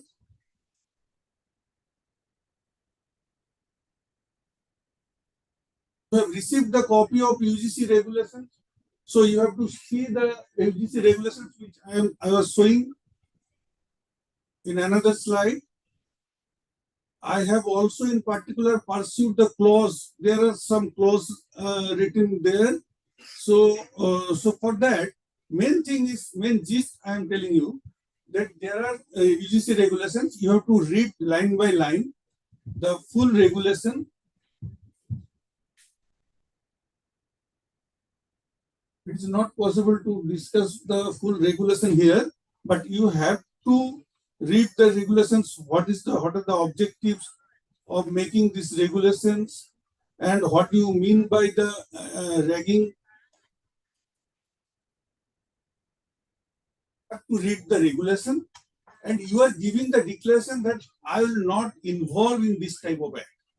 And if you are found guilty of this act, then what may happen? What sir told, you have already seen the sexual harassment, anti-sexual harassment punishments, and here also the same type of punishments may be given. From suspending, you will be suspended for attending the class. There may be 1 semester ban. You may be banned for attending classes. You may be banned for appearing the examinations, 1 semester examinations. You may be banned for 1 year, or you may be rusticated, or ultimately, even if it is very serious, you may be rusticated not only from the institute, even you cannot take admission anywhere else. So this is a very serious act. If anybody found guilty for doing ragging, for involving ragging, even if you are the witness of the ragging, and you should bring into the notice of your teacher. Okay. Cannot be a silent witness of the ragging. So if you are there in the spot, immediately you should inform. If the person is not informing, you should inform. And again, I am telling you, in hostel, in canteen, in classroom, in library, in university premises, wherever you feel uncomfortable or feel that somebody is doing ragging to me, bring it into the account. And another thing is there are helplines. You just note the UGC helpline, and institutional committee members, phone number, email IDs will be displayed in our university campuses. The anti-ragging committee is there. So what you have to remember, at least you have to remember the phone number of your teacher.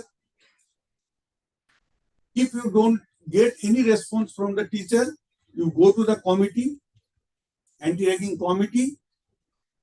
Committee phone numbers and committee members are there. Maybe I am one of the committee members. So you see the committee member phone numbers will be displayed in university premises. From there, you note down 1 or 2 number. You can telephone, you can inform your incident over telephone or through email. Okay. Then immediately the committee will call a meeting with you, they will sit with you and the other person who is doing this mischief, then the outcome will come. And sometimes it may happen, some guardians, you can, if you think that this is a serious crime, you can even go to the police station also. You can lodge an FIR also. Okay. My request is, my appeal is, before taking some serious action, that's why I'm requesting everybody that on the first day of incidents to come to us, so that it will not aggravate or it will not go to the serious way, because all are our students. Somebody is doing mistakes, he is also our student, and somebody is victimized, he or she also our student.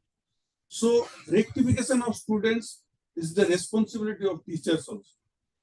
So if somebody is doing something, we will make them understand the seriousness of the act, and also our duty is to protect you. So here your guardian is not there, your mother and father is not here present all the time in your classroom. So what you will do, your teacher will be there to protect you. So come to the teacher on the first day of the incident, you bring it to our notice, and think that after telling the class teacher there is nothing happened. Again, he or she do the same thing. Go to your HOD. There are some layers of administrators. So first is class teacher, first is mentor, class teacher, course coordinator, head of the department, dean academics, anti-ragging members, register, vice chancellor. So there are lots of persons. Somebody will take care of your incident. If nobody is taking care, then you go to the outside. Outsider, police is there, police station you can go, FIR, lodging FIR, you can complain to the UGC. UGC has given the helpline number, and that will be displayed. UGC helpline number for ragging, that will be displayed in the flex within the university campus, and the anti-ragging committee members' phone number and email ID also will be given. So our appeal is to come and get it solved on the first day, so that protected, your senior will be protected, and every year you have to apply online, you have to apply through UGC portal, you have to apply, you give your details, everything, your name, phone number, email ID, father's name, guardian's name, institution details, everything will go to the UGC. You have to apply online. You have to select the institute, JIS University. Then after submitting it, everything you have to check, and after submitting it, you will get a PDF, this type of PDF, declaration PDF. And there you have to sign, and your parents, another page is there, your parents will sign, and we are taking the declaration from you and the parents, because someday you will be in second year, you will be in third year. So every time that documents will be preserved by the UGC, and there you are declaring that this type of punishment, if I do this type of act, I'll get this type of punishment. So you have declared, there is no way, even in second year, even if you are in first year also, bullying somebody or act somebody, you will be punished in the same way, like seniors. So be careful and be safe from this type of act. Thank you. If you have any question, you can ask me. Have any question in your mind regarding ragging, you can ask me, I'll answer. I'll try to answer. কারো যদি কিছু question থাকে বলতে পারো, যে ragging নিয়ে যদি কিছু মনে কিছু থাকে, কেন কি দেখো কিছু থাকে র্যাগিং নিয়ে, একটু তো ভয় থাকে, কি হবে কি ব্যাপার, কলেজে গিয়ে কি করব, কি হলে কি করব, এরকম যদি কিছু মনে থাকে you can ask or whoever you can discuss with. Okay, বলো।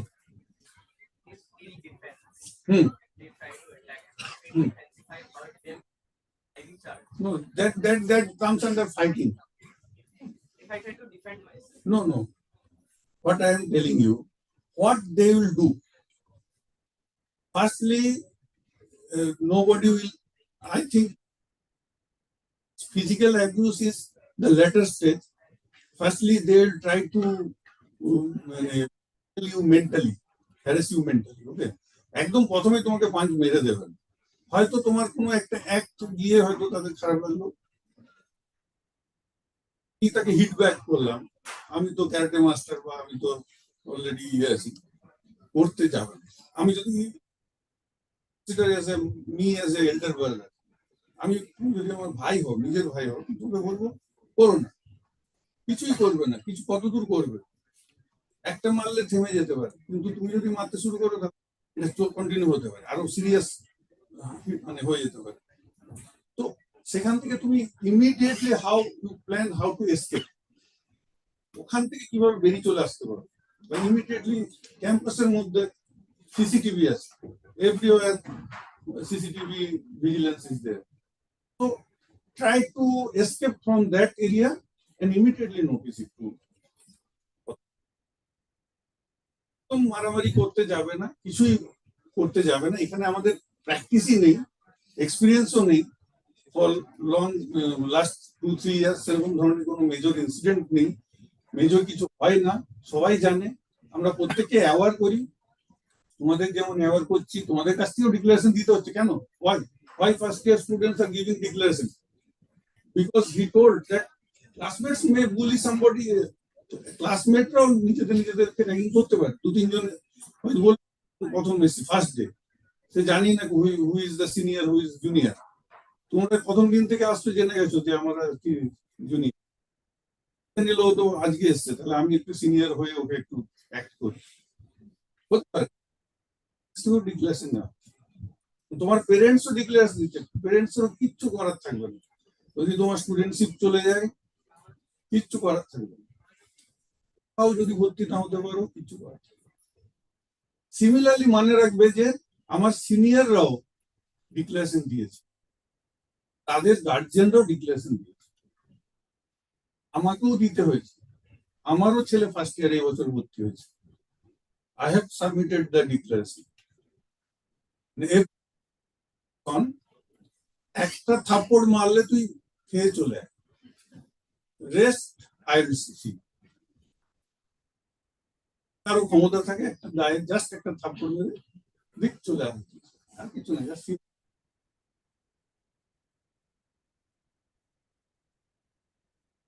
ঘটনাটা ঘটেছে, দ্যাট ইজ আনফরচুনেট। ছেলেটি যদি মনে হয় মানে এ থাকতো, তাহলে হয়তো সে নিজের লাইফটা বাঁচাতে পারতো বা তার ফ্যামিলি বাঁচাতে পারতো। তোমার যদি একটু বুদ্ধি খরচ করো, তোমাকে 4টে মারবে 5টে মারবে, তোমাকে মেরে দেবে না কেউ, ইনসিডেন্টালি কোনো র্যাগিং এ কেউ মেরে দেয়, তো সেখান থেকে আমি বেরিয়ে আসি না। আমি মেন্টাল হ্যারাসমেন্টটা টলারেট করার মতো ক্ষমতা রাখতে হবে। তোমাকে একটু ধরো মেন্টালি হ্যারাস করছে, সেই জায়গাটা তোমাকে সেই এটা রাখতে হবে, ম্যাক্সিমাম তুই কি করবি। তারপর তো আইন আছে, বাকিটা তো তার কেরিয়ার কি হবে, সে তো he is playing with his career, তাই না?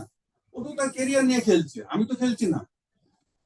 করতে কি করবে, ম্যাক্সিমাম ম্যাক্স টু ম্যাক্স কি করতে পারে? After all he is student, he is not a criminal. Criminal হয়ে তো আসেনি, শুধু স্টুডেন্টই হয়ে এসছে, মজা করতে এসছে, আমাকে মারছে, আমি আই থিঙ্ক আমি তাকে অ্যালাউ করবো না। ঠিক আছে, ম্যাক্সিমাম কি করবো? আমি এই জন্যই বলি, আমারও এই জন্যই বললাম আজকে আমি এই কথাটা কেন বলছি, আমার ছেলে ফার্স্ট ইয়ারে ভর্তি হয়েছে ইঞ্জিনিয়ারিং, তো মেন্টালি স্ট্রং করছি। তোমাদের একই কথা বলবো, you should be mentally strong that nothing will happen. যদি কিছু হয়, আমার জন্য প্রোটেকশন দেওয়ার জন্য অথরিটি আছে, পুরো ইউনিভার্সিটি আছে, এতজন টিচার আছে, দে উইল প্রোটেক্ট। হয়তো ফর দ্য টাইম বিং আমি একটু ইনজিওর্ড হলাম বা কিছু হলাম, এর বেশি আর কিছু হবে না। বা আমার খুব খারাপ লাগলো, ইভেন খারাপ লাগলেও সে কথাটা বল, কেন কি মেন্টাল হেলথ ইজ অনেক বেশি দরকার দেন দ্য ফিজিক্যাল হেলথ। ফিজিক্যাল হেলথের থেকেও মেন্টাল হেলথের জন্য অনেক ইনসিডেন্ট হয়, মেন্টালি নিতে পারছে না, যেটা যেখানে মেন্টালি নিতে পারবে না। ইভেন সাবজেক্টের ক্ষেত্রেও বলছি, সাবজেক্ট অনেক subject you may dislike some subject, or you may not grab the subject.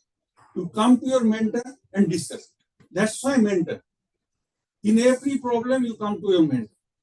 দেখো না যদি কিছু ওয়ে আউট বেরো, বাড়িতেও বলো, বাবা মাকেও বলো।